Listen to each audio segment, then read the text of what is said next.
Sitting అనగానే ఎవరికైనా వెంటనే గుర్తొచ్చేది మద్యం. మంచి పద్యం ఫ్రెంచ్ మద్యం కన్నా గొప్పది. రాలిపోబోయేటువంటి పువ్వుని, వాడిపోతున్నటువంటి పువ్వుని కూడా వికసింపజేసేటువంటిది కవిత్వం. మీ పాట చాలామంది ఆత్మహత్యలు కూడా ఆపింది. ప్రణీత అని ఒక అమ్మాయి ఉంది వరంగల్లో, యాసిడ్ దాడికి గురైంది. అవునవును, గుర్తుంది. గురైన తర్వాత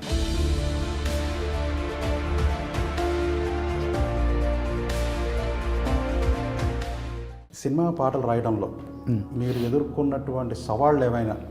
ప్రతి పాట సవాలే, కానీ సవాళ్ళు ఇది సవాలు అని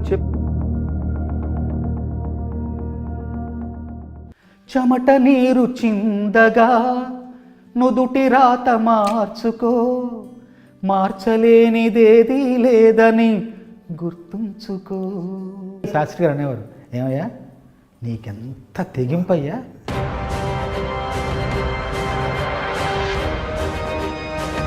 అంటే మీరు మొట్టమొదటి మీరు జర్నలిస్టు, ప్రవృత్తిరీత్యా ఏం రాస్తే కొట్టారు, ఏం రాశారు? మా బాపు నా మీద కోపం, ఆ పత్రిక మూతపడడంతో నాలో మళ్ళీ సుకుమార్ గారితో మీ జర్నీ. ఆయనకు రాసి ఒక పాట రాసే బదులు బయట ఒక 100 పాటలు రాయి. ఊ అంటావా మా ఊ అంటావా పాట విడుదలైనప్పుడు నాకు ఫోన్ చేసిన వాళ్ళు ఎవరో తెలుసా?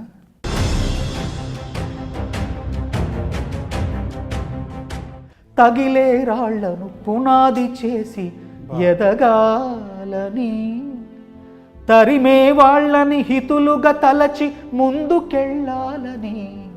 ఆ ఒక్క పాట ద్వారా శిరాశ్రీ గారు చెప్పండి. ఈ ఫోటో చూడండి, చేత్తో వేసిన చిత్రపటం కాదు ఇది, చేతులు లేవు తనకి.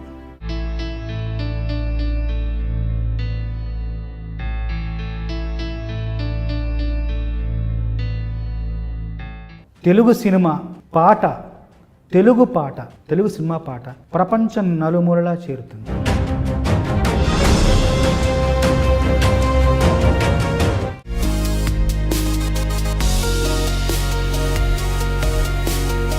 ఐ డ్రీమ్ వీక్షకులకి నమస్కారం.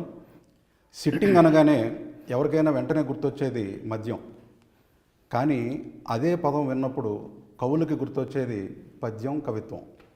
ఈ రెండింటికి ఒక సామ్యం ఉందని గతంలో బ్రహ్మశ్రీ మాడుగుల నాగపండి శర్మ గారు ఒక అవధానంలో చెప్పారు సంస్కృతంలో. శిరక్కంపో విభాత్యత్ర చైవం చర్విత చర్వణం పద్యం మాధ్యం కరం దివ్యం వర్ధతాం అభివర్ధతాం. రెండు చోట్ల కూడా మద్యం సిట్టింగ్లోను పద్యం సిట్టింగ్లోను కూడా తల ఊపటం ఉంటుందట, అంటే ఒక రకమైన తన్మయత్వంతో. చైవం చర్విత చర్వణం, చెప్పిందే మళ్ళీ చెప్పటం అక్కడ ఉంటుంది, ఇక్కడ ఉంటుంది. అయితే పద్యం అనేది మాధ్యంకరం, మత్తెక్కిచ్చేదే అయినప్పటికీ దివ్యం, అది చాలా దివ్యమైంది. వర్ధతాం అభివర్ధతాం, ఇది ఎప్పటికీ కూడా వర్ధిల్లుగాక అని చెప్పారు. కనుక ఇప్పుడు అటువంటి ఒక లిటరరీ సిట్టింగ్ని మనం వేయబోతున్నాం. ఎవరితోటంటారా? ప్రస్తుతం సినీ సాహిత్య వనంలో గుబాళిస్తున్న పుష్పరాజు శ్రీ చంద్రబోస్ గారితో. ముందుగా వారికి ఒక స్వాగత పద్యంతో మనం మొదలు పెడదాం.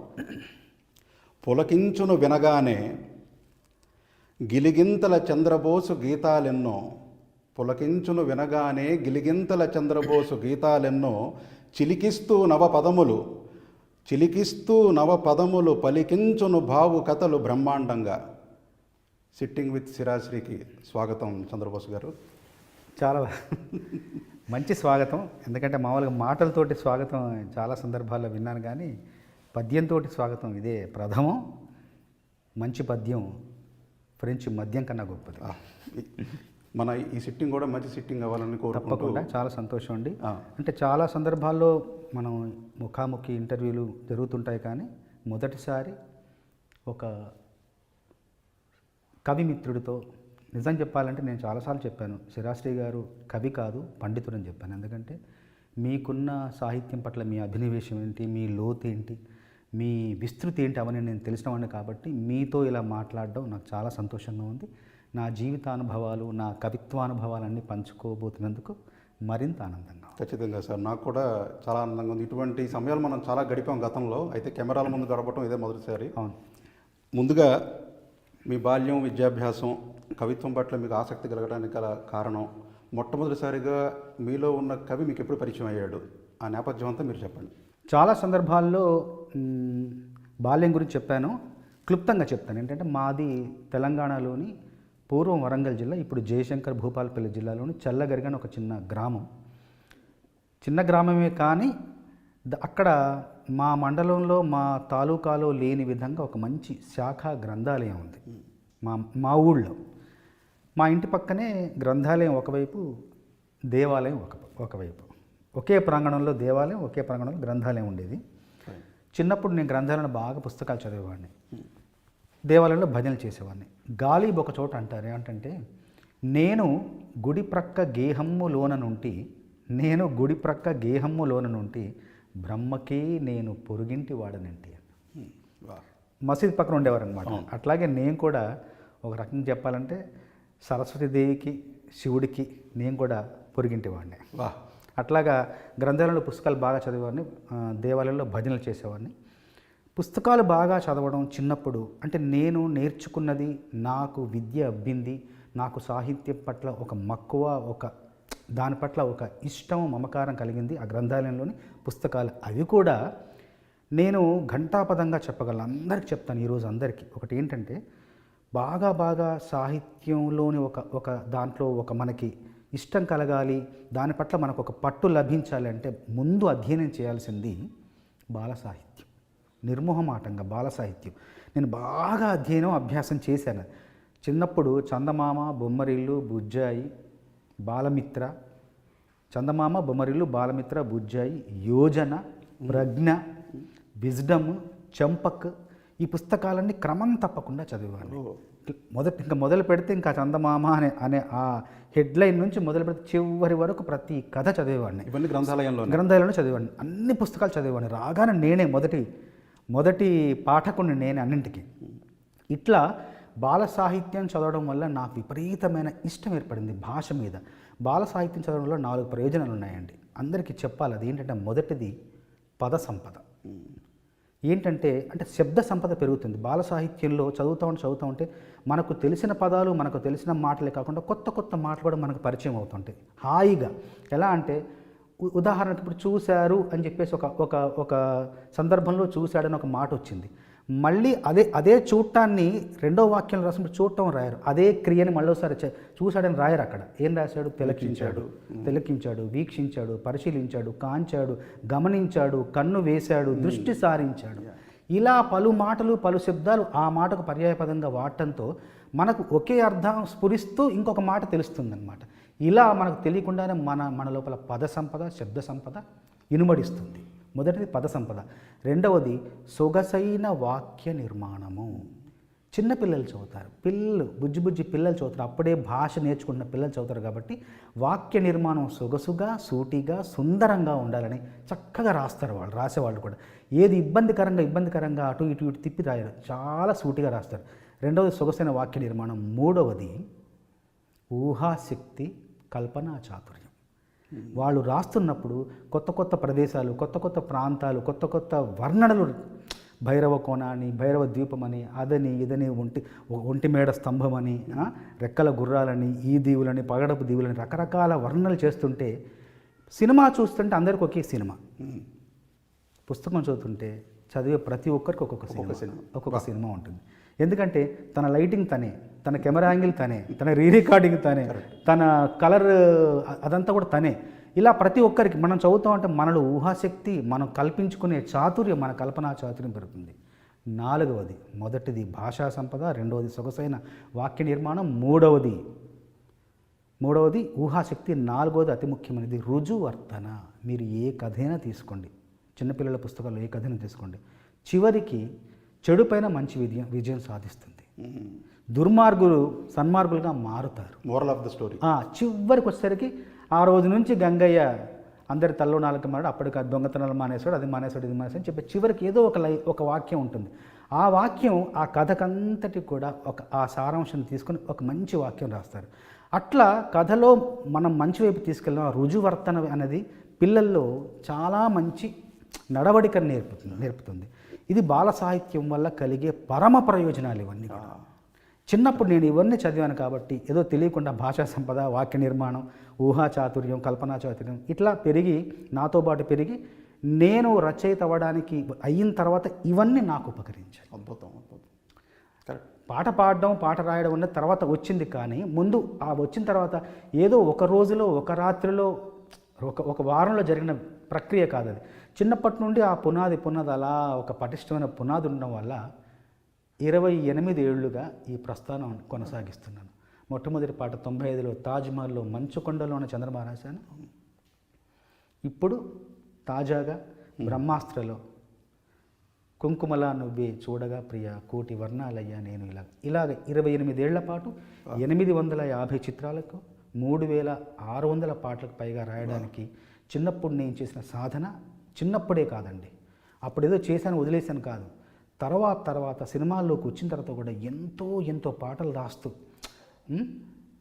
లెర్నింగ్ వైల్ ఎర్నింగ్ అంటారు కదా, నేను పాటలు రాస్తూ సృష్టిస్తూ కూడా ఎన్నో విషయాలు, ఎన్నో గ్రంథాలు, ఎన్నో కావ్యాలు తెలుసుకోవాలి, చదువుకోవాలి, అధ్యయనం చేయాలి అన్న ఒక కాంక్షతో, ఒక కసితో చదువుకున్నాను అన్నీ కూడా. ఎందుకంటే నేర్చుకోవాలి. పెద్దవాళ్ళు ఎన్నో జీవితాలను ధారపోసి వాళ్ళ కావ్యాలు, ప్రబంధాలు అన్నెన్నో రాశారు కదా, మనం తెలుసుకోవాలి, వాటి గురించి అవగాహన పెంచుకోవాలి. మనం ఈ తరానికి ప్రతినిధులు అవ్వాలంటే మన వెనకటి తరం వాళ్ళు ఏం చేశారో అది మనం గమనించాలి, మనం జాగ్రత్తగా దాన్ని మనం ఒడిసి పట్టుకోవాలి అనే కాంక్షతో చాలా అధ్యయనం చేశాను.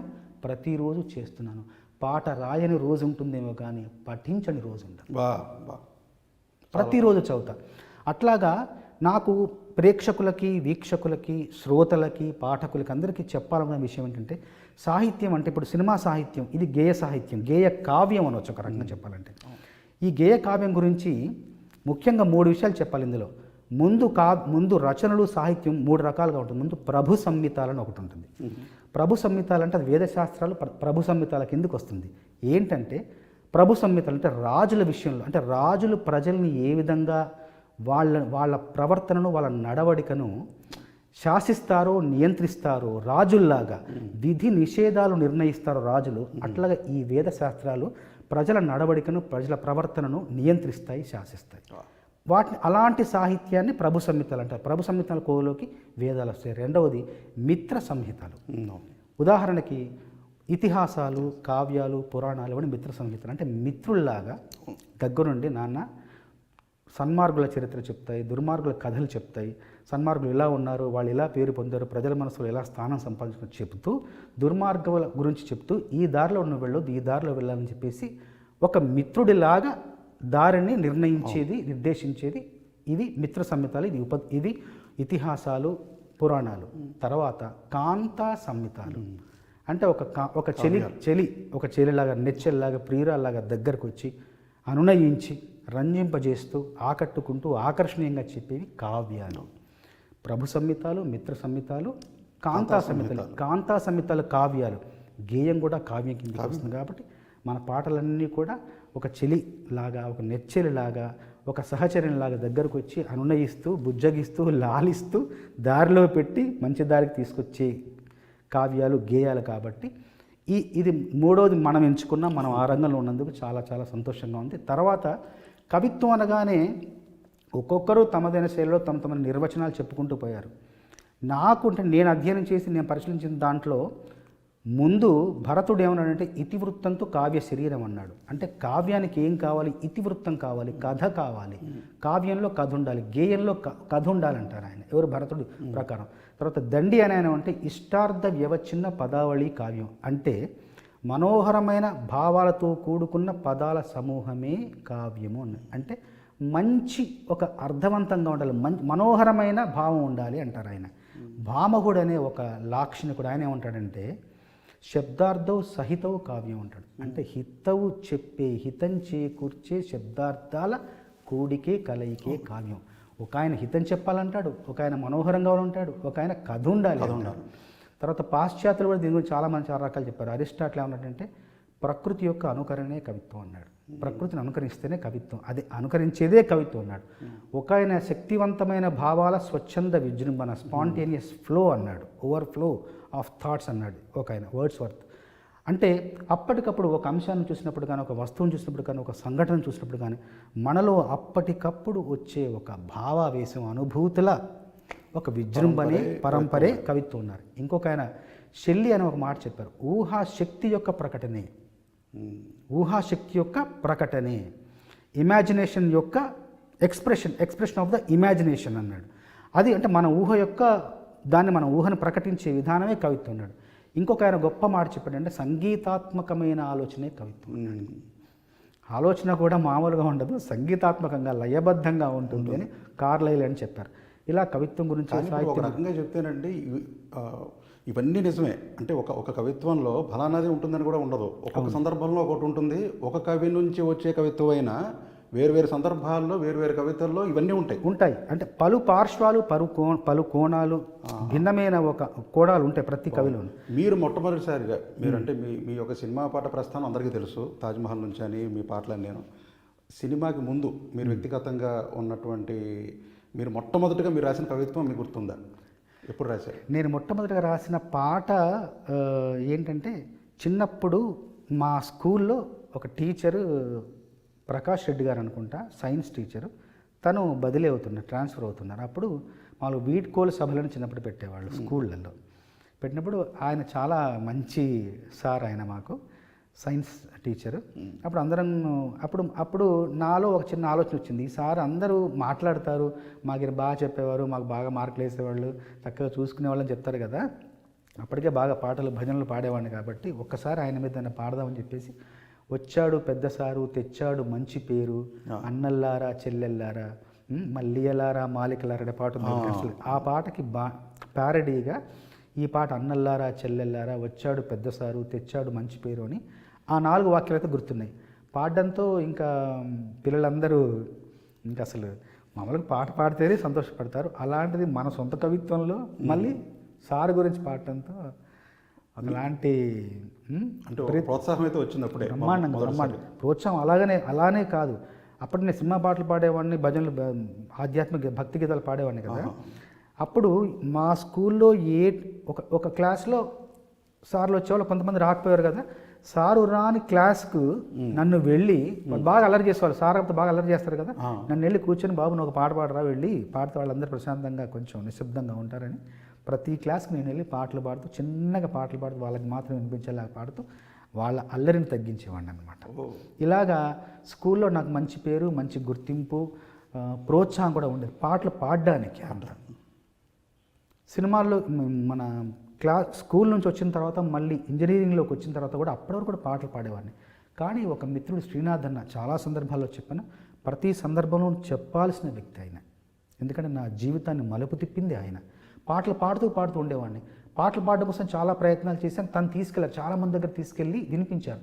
చూద్దాం, బాగుంది, బాగా పాడుతున్నాడు, చూద్దాం అనేవాళ్ళు, కానీ ఎవరు అవకాశం ఇచ్చేవాళ్ళు కాదు. చివరికి ఒకరోజు మీ ఇద్దరం కూర్చొని, అన్నా నేను కూర్చొని, తమ్ముడు ఏంటి పాడడానికి మనకు అవకాశాలు రావట్లేదు, కానీ మీరు పాడడానికి కొన్ని పాటలు రాస్తున్నారే, అది బాగుంది, మీరు రాసే విధానం, ఆ శైలి, అందులో భావం చాలా చక్కగా ఉంది, దీని మీద దృష్టి పెట్టండి అన్నాడు. కదా అని అన్న చెప్పాడని చెప్పేసి నేను ఇంటికి వెళ్ళి ఒక 10 పాటలు రాసుకున్నాను. కొన్ని సందర్భాలు ఊహించుకొని నాకు నేను రాసుకున్నాను. ఇక మళ్ళీ రెండో ప్రయాణం మొదలైపోయింది. ఏది? రచయితగా. మొదటిసారి గాయకుడిగా అయిపోయింది, అది విఫలమైపోయిన తర్వాత రచయితగా మళ్ళీ మొదలెట్టి ప్రయాణాన్ని మళ్ళీ అన్నతో కలిసి చాలామంది దగ్గరికి వెళ్తుంటే ముప్పలనేని శివగారి దగ్గరికి ఒకరోజు తీసుకెళ్తే పాట వినిపించాను, చాలా నచ్చింది. నువ్వు రేపు వస్తావంటే వస్తాను సార్ అన్నాను. వెళ్ళాను, తాజ్మహల్ కథ చెప్పారు, సందర్భాలు చెప్పారు, 4 పాటలు రాసుకున్న తర్వాత ఈ 4 పాటలు తీసుకుని రామానాయుడు గారి దగ్గరికి వెళ్ళాం. ఆయన విన్నారు, బాగున్నాయి అన్నారు. ఇప్పుడు ఇదంతా రిహార్సల్ అనమాట. అసలు ప్రదర్శన వచ్చింది రంగస్థలం మీద. ఏంటయ్యా అంటే బాణీకి రాయాలి. అప్పటిదాకా మీకు అలవాటు లేదు, కానీ మీరు రాశారు కదా, బాణీకి రాయాలి. ఇప్పుడు మీరు గతంలో రాశాను, ఇప్పుడు మల్లియలారా మాలికలారా రాసుకున్నాను. కానీ అంతకంటే నేను చేసిన కృషి చెప్తాను. 90 ఆ ప్రాంతంలోనే, 89-90 ప్రాంతంలోనే నేను వరంగల్లో 1 సంవత్సరం మా అన్నయ్య దగ్గర ఉన్నాను. అప్పుడు మీరు నమ్మరు, వరంగల్లో ఒక చిన్న నగరంలో నేను అప్పుడు ఇళయరాజు గారికి వీరాభిమాన్ని. అప్పుడు ఇళయరాజు గారి పాటలే కాదు, ఇళయరాజు గారి సింఫనీ, అలా ఒక మ్యూజిక్ కొన్ని చేశారు, కొన్ని క్యాసెట్స్ చేశారు, అవి కూడా వినేవాడిని. How to name it, nothing but wind, messenger అని చెప్పేసి కొన్ని క్యాసెట్లు విన్నాను. కేవలం మ్యూజిక్ ఉంటుంది అందులో. అందులో సాంగ్ ఆఫ్ సోల్ అని ఒక సాంగ్ ఉంది. Composers breath, song of soul, nothing but wind అని ఉంటే దాంట్లో సాంగ్ ఆఫ్ సోల్ ట్యూన్లో ఉంటుంది. వేణు హరిప్రసాద్ చౌరస్తా గారు వేణువు, ఆయన వేణువు వాయిస్ ఒక ట్యూన్ ఉంటుంది. ఆ ట్యూన్కి, ఆ వేణువుతో చేసిన స్వరానికి, దానికి నేను పదాలు రాశాను. అప్పుడు 90లో రాసుకున్నాను. ఇళయరాజా గారి బాణికి రాశాను, ముందే రాసుకున్నాను. ఆ అనుభవం, ఆ ఇష్టం అదంతా ఉంది నా మనసులో. అందువల్ల ఇప్పుడు ఈ రంగస్థలం మీద నాయుడు గారు ఏమన్నారు, బాబు అంత బాగుంది కానీ మరి బాణికి ట్యూన్కి రాస్తావా అంటే, నాయుడు మన శివగారు రాస్తారండి, బ్రహ్మాండంగా రాస్తారు, నాది బాగా నమ్మకం. రాస్తారో లేదో తెలియదు కానీ రాస్తారని నమ్మకం. కుర్రోడిని కదా, ఉత్సాహం చూసి భలే రాస్తాడు సార్ అనగానే సరే అని చెప్పేసి ట్యూన్ ఇవ్వండి సార్ అన్న. శ్రీలేఖ గారు ట్యూన్ ఇచ్చారు. చిన్న పిల్ల, 13 ఏళ్ళు అప్పుడు శ్రీలేఖ, చిన్న అమ్మాయి. నేను చిన్నోడినే. ట్యూన్ ఇచ్చింది. ట్యూన్ ఇచ్చి నాకు కనీసం ట్యూను వినడానికి టేప్ రికార్డర్ కూడా లేదు నా దగ్గర. శివగారే ఒక చిన్న వాక్మెన్ ఇచ్చి, నాన్న ఇందులో వినన్నారు. తీసుకెళ్ళాను. ట్యూన్ 2 సార్లు విన్నాను, పాడుకున్నాను, పక్కన పెట్టాను. 2-3 సార్లు పాడుకొని అందులో ఇంక పదాలు, మంచు కొండల్లోన చంద్రమా చందనాలు చల్లిపో, మెచ్చి మేలుకున్న బంధమా అందమంతా అల్లుకో, మొగ్గ ప్రాయంలో సిగ్గు తీరంలో మధురమీ సంగమం, కొంటె రాగంలో జంటగానంలో వలపుకే వందనం, మంచు కొండల్లోన చంద్రమా చందనాలు చల్లిపో అంటూ రాశాను. రాసిన తర్వాత ఈ పాటను తీసుకుని శివగారు చెన్నైకి రికార్డింగ్కి వెళ్ళారు. రికార్డింగ్కి వెళ్ళాక కొత్త కుర్రోడు రాశారని చెప్పి శాస్త్రి గారి దగ్గర తీసుకెళ్తే, శాస్త్రి గారు పాటను చదివి, బాగుంది, చాలా బాగుంది శివ, కొంచెం కుర్రోడ్లో ఉంది, చాలా రోజులు ఉండేలాగా ఉన్నాడు అన్నది. అనగానే మీరు ఎలా చెప్పగలుగుతున్నారు శాస్త్రి గారు, ఒక పాట రాశారంటే, లేదు అందులో కలయికల కావ్యమై శృతిలయల సూత్రమై 1000 ఏళ్ళు వర్ధిల్లు కరగని చెరగని తరగని ప్రేమల్లో బాణికి రాసిన ఒక అందం ఉంది, అర్థం ఉంది, నిండుగా ఉంది, ఈ అబ్బాయి చాలా కాలం ఉంటాడయ్యా అని చెప్పేసి శాస్త్రి గారు ఆశీర్వదించారు. వెన్నెలకంటి గారు ఆశీర్వదించారు. భువనచంద్ర గారు అయితే ఏకంగా ఏమన్నారు తెలుసా, అతిశయోక్తి అనుకోకూడదు వీక్షకులారా, తప్పుగా అనుకోకూడదు, ఎందుకంటే భువనచంద్ర గారు అన్నమాట చెప్తున్నా. చాలా అప్పుడు వినేసి, వీడేదో పూర్వజంలో ఏదో ఒక గొప్ప కవి ఉంటాడు అన్న తర్వాత కొన్నేళ్ళకి 10 ఏళ్ళకి, నాయన నేను మొదటి పాట కూడా చెప్పాను నాయన, నువ్వు పూర్వజంలో వాల్మీకి అన్నారు. మీరు వాల్మీకి అవునో కాదో గురుగారు, ఆశీర్వాదం మాత్రం చాలు నాకు. ఈ ఆశీర్వాదం, ఈ మాట చాలు, బలాన్ని ఇస్తుంది. నాలాంటి ఒక మారుమూల గ్రామం నుండి ఎలాంటి సాహితీ నేపథ్యం నేను కుటుంబం నుంచి వచ్చిన వాడిని ఈ రకంగా ఆస్వాదించారు. నేను వాల్మీకినో ఇంకోదో నాకు తెలుసు నా స్థాయి ఏంటి, నాకున్న శక్తి సామర్థ్యం నాకు తెలుసు, కానీ మీరు అలా ఆస్వాదించారు కదా, అదే కొండంత బలం ఇస్తుంది నాకు, ఇంకా ముందుకెళ్తాను అంటే చిన్నాన్న అనేవాడిని, బాబాయ్ అంటాను భువనచంద్ర గారు. ఇలా పెద్దలందరూ వాళ్ళు నిండు మనసుతో నన్ను ఆశీర్వదించారు. శాస్త్రి గారు ఆశీర్వదించారు, వేటూరి గారు, వెన్నెలకంటి గారు, భువనచంద్ర గారు, ప్రతి ఒక్కరు నన్ను వాళ్ళు బాగా ఉండాలని నా శ్రేయస్సునే అభిలషించారు. వాళ్ళందరి దీవెనలతో, ఈరోజు పెద్దలందరి ప్రోత్సాహంతో, ప్రేక్షకులందరి ఆదరణతో ఈరోజు ఇంతకాలం నా ప్రస్థానం కొనసాగుతుంది. ఇప్పుడు మీరు పాట అద్భుతంగా పాడారు ఎప్పటిలాగానే. మిమ్మల్ని మీరు అంటే మీకు మీలో ఉన్న పాట పాడే గాయకుడు ఇష్టమా, రాసే కవి ఇష్టమా మీకు వ్యక్తిగతంగా? అంటే పాట పాడడం అనేది ఒక సద్యోజాతం అంటారు కదా, అప్పటికప్పుడు దానంతటది తనంతటనే వచ్చింది నాకు పాట పాడడం. కాకపోతే రచన అనేది నేను కృషి చేస్తే వచ్చింది. కృషి చేసింది ఏది కూడా అది ఫలితాన్ని, మంచి ఫలితాన్ని ఇస్తుంది. నేను బాగా కృషి చేసి, సాధన చేసి, శ్రమించడం ద్వారా నాకు పాట రాయడం అనే ఒకటి అబ్బింది నాకు. పాట పాడడం ఊరికి అలా దానంతట అదే వస్తుంది. కానీ మీరు నమ్మండి, ఏ పాట నేను ఇంతవరకు ఇన్ని వేల పాటలు రాశాను కదా, ఈ పాట దర్శకుడికి, సంగీత దర్శకుడికి వినిపించడానికి ముందు ఒక్కొక్క పాట కనీసం 10 సార్లు పాడుకుంటాను. 3000 × 10 30,000 పాటలు నేను నా కోసం పాడుకున్నాను. ప్రతి పాట ఇప్పుడు రాశాను, కూర్చున్నాం, రాశాం, సందర్భం చెప్పారు, అన్నయ్య చనిపోతాడు, ఇంటికి పెద్ద, ఇల్లంతటినీ పోషిస్తాడు, నడిపిస్తాడు, ఊరంతటికి ఒక దారి చూపిస్తాడు అనుకున్న ఒక అన్న చనిపోయాడు.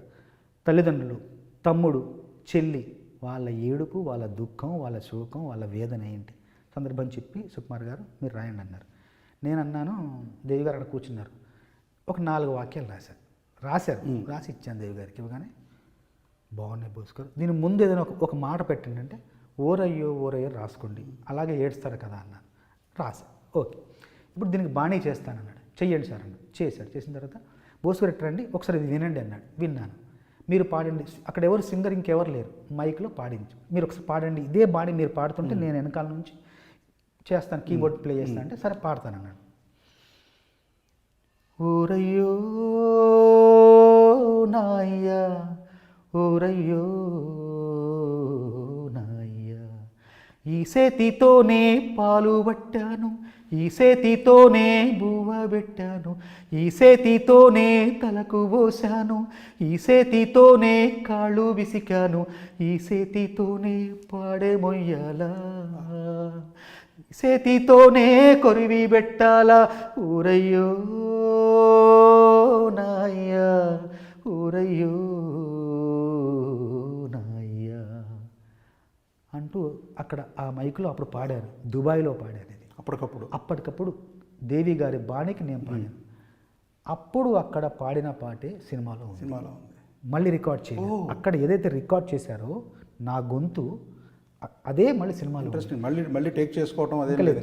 మళ్ళీ చరణాలు రాసి మళ్ళీ తర్వాత మళ్ళీ చరణాలు రాసి చరణాలకి మళ్ళీ బాణి కట్టి స్వరాలు సమకూర్చి తర్వాత మళ్ళీ రికార్డ్ చేశారు.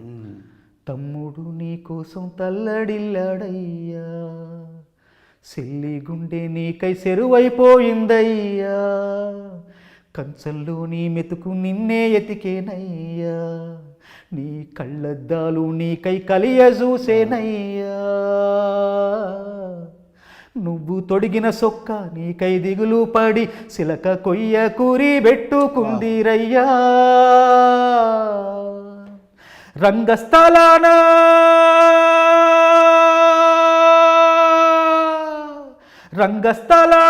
నీ పాత్ర ముగిసేనా, వల్ల కాట్లో శూన్య పాత్ర మొదలయ్యేనా,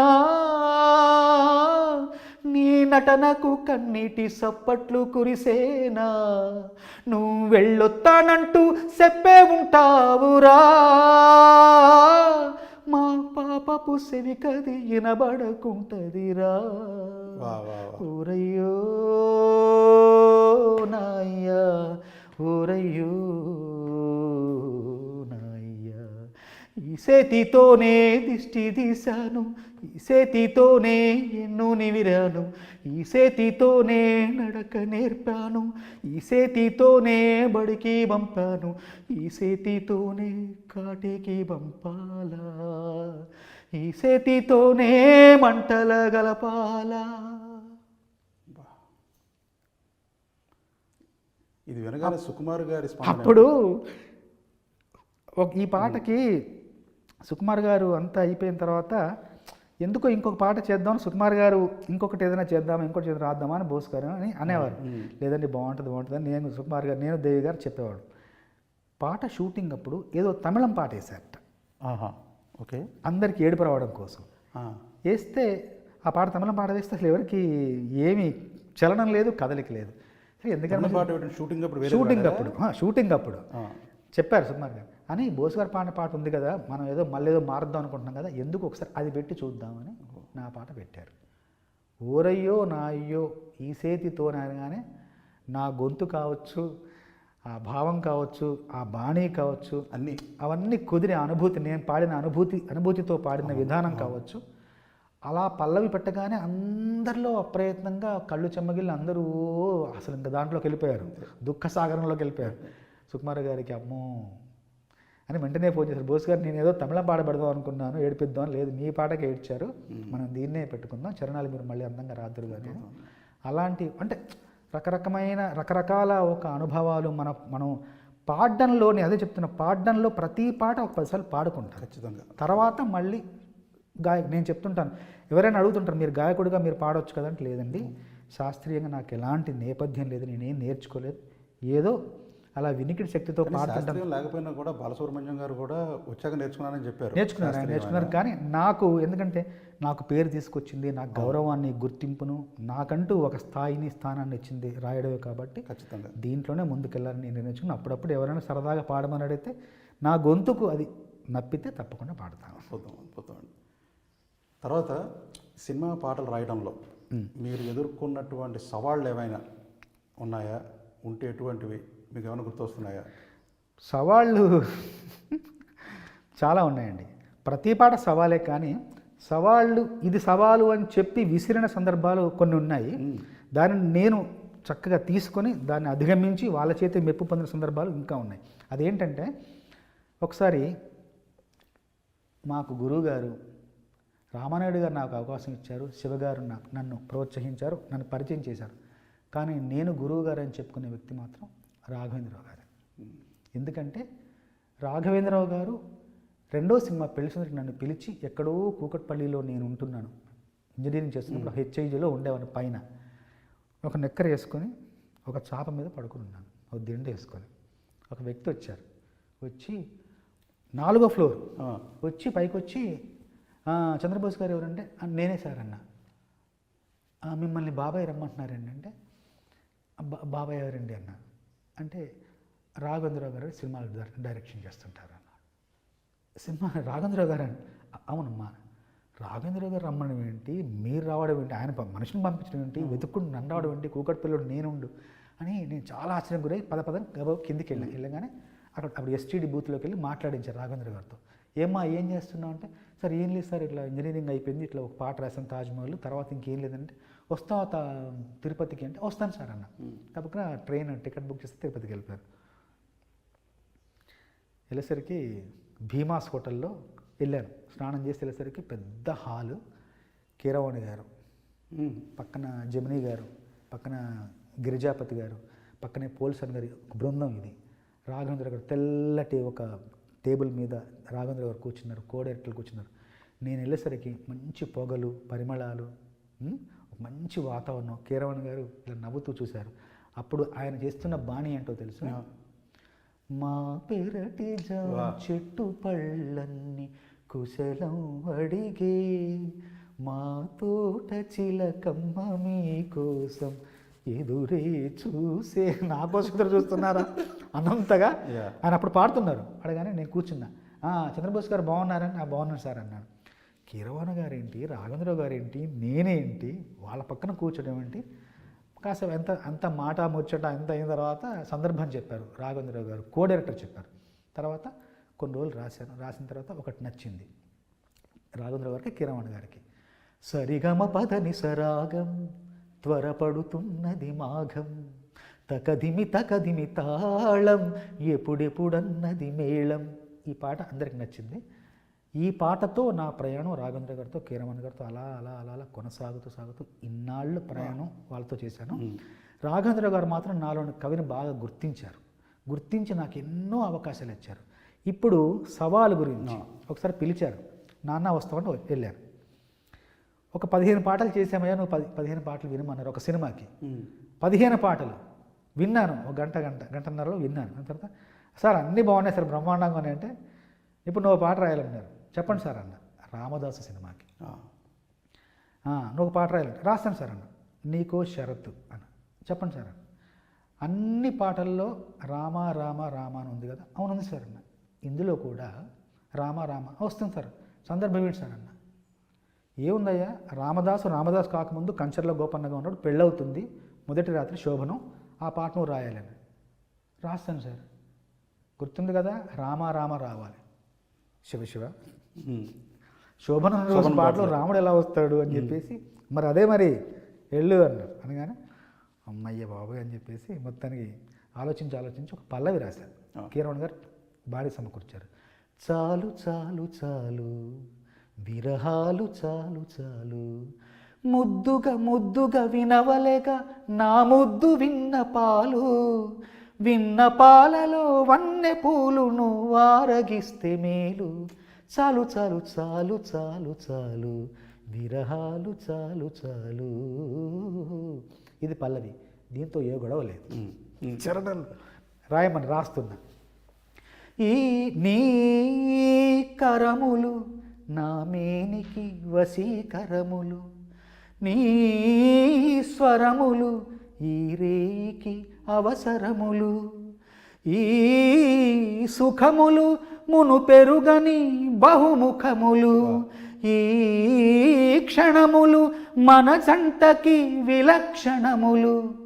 రామా వా రామ రామా ఇంటికి మన్మధుడా అను పిలుపులు, ఆలీలలు అవలీలలు చాలు చాలు చాలు చాలు చాలు. ఒక రాముడు అయిపోయాడు. ఒకటైంది. రెండోది, ఈ చిలకలు సరసానికి మధుర గుళికలు, ఈ పడకలు మోక్షానికి ముందు గడపలు, ఈ తనువులు సమరానికి ప్రాణధనువులు, ఈ రణములు రససిద్ధికి కారణములు. విరామాలెన్నడు విరామాలెన్నడు ఎరుగనివి చలీడులు, తొలిదాడులు చీపాడులు. చాలు చాలు చాలు చాలు చాలు. విరామాల్లో రామ వచ్చేసాడు. రాముడు విరాముడు ఇద్దరు వచ్చేసారు. ఆ సినిమాలో యాక్చువల్గా ఇంటర్వెల్లో కూడా విరామంకి ముందర రామం పెట్టి తర్వాత వి పెట్టారు. అలాగా రాఘవేంద్రరావు గారు ఇంకా మెచ్చుకొని, అంటే ఒక సరదా ఒకలాంటి పోటీ ఆయన చెప్తుంటారు. నేను దాన్ని ఎలా అందుకుంటాను, ఎలా తీసుకుంటాను, ఎలా మళ్ళీ అందజేస్తానన్నది అప్పుడు సరదాగా ఉంటుంది రాఘవేంద్రరావు గారితో. ఇంకొకటి కూడా సవాలు అనగానే, ఒకసారి కృష్ణారెడ్డి గారు చాలా సినిమాలు రాశాను నేను. మొదటి సింగిల్ కార్డు కూడా కృష్ణారెడ్డి గారికి రాశాను పెళ్లిపీటలు. అప్పుడు పెళ్లిపీటలో మొదటి సింగిల్ కార్డు 8 పాటలు రాశాను.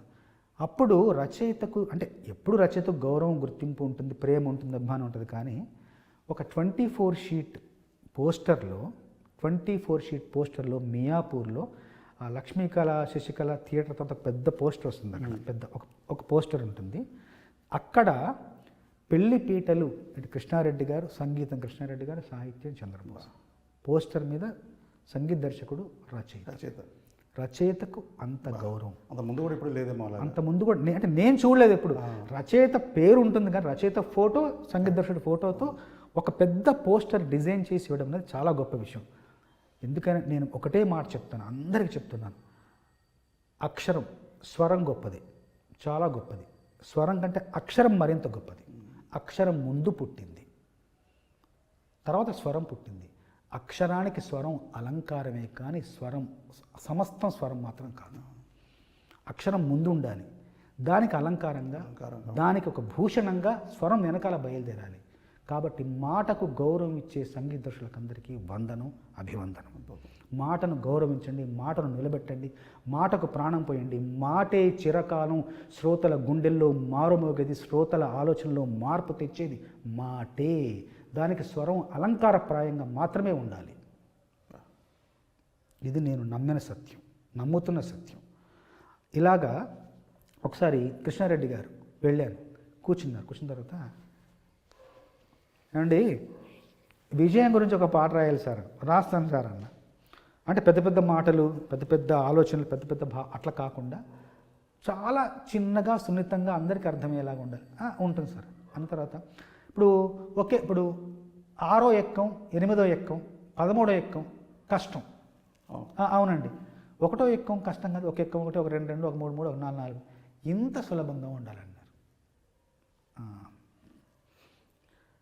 అయిపోయిందిరా అనుకున్నా. మళ్ళీ కాసేపోయాక టీ వచ్చింది. టీ తాగుతుంటే మళ్ళీ ఆయన టీ చూడగానే ఇంకొక ఆలోచిస్తున్నాను. ఏమండి, బిర్యానీ చేయడం, పలావ్ చేయడం, ఇంకేదో చేయడం కష్టం, కానీ టీ చేయడం కొంత సులభం అన్నిటితో పోలిసి. అంత సులభంగా ఉండాలన్నాడు. ఏంటి ఒక్కొక్క ఉన్నాడు, టీ అన్నారు. సరే చూద్దాం అని చెప్పేసి బాణికే రాశాను. బాణి ఏంటంటే తన్నానా తానా తానా తారనా తన్నాని నానా తారనా ఇలా ఉంటుంది. తీసుకెళ్ళాను, అమ్మవారిని ఒకసారి ప్రార్థించుకున్నాను, ఏదైనా ఇమ్మన్నాను. ఆ రోజు ఆ బాణికి ఇచ్చిన మాటలు 1 2 3 4 ఎన్నో ఉన్నాయి అంకెలు, 1వ స్థానంలోనే ఎప్పుడు నువ్వుండాలంటే చెబుతాను కొన్ని లెక్కలు. 2 పూటల 2 చేతుల 3 పూటల 2 చేతుల 3 పూటల కష్టపడితే 5 అవునురా. నలుగురాడిన 4 మాటలు 5 నుండి తీసేయరా. చివరి ఫలితం ప్రథమ స్థానం నీదే కదరా. 1 2 3 4 ఎన్నో ఉన్నాయి అంకెలు. చరణం.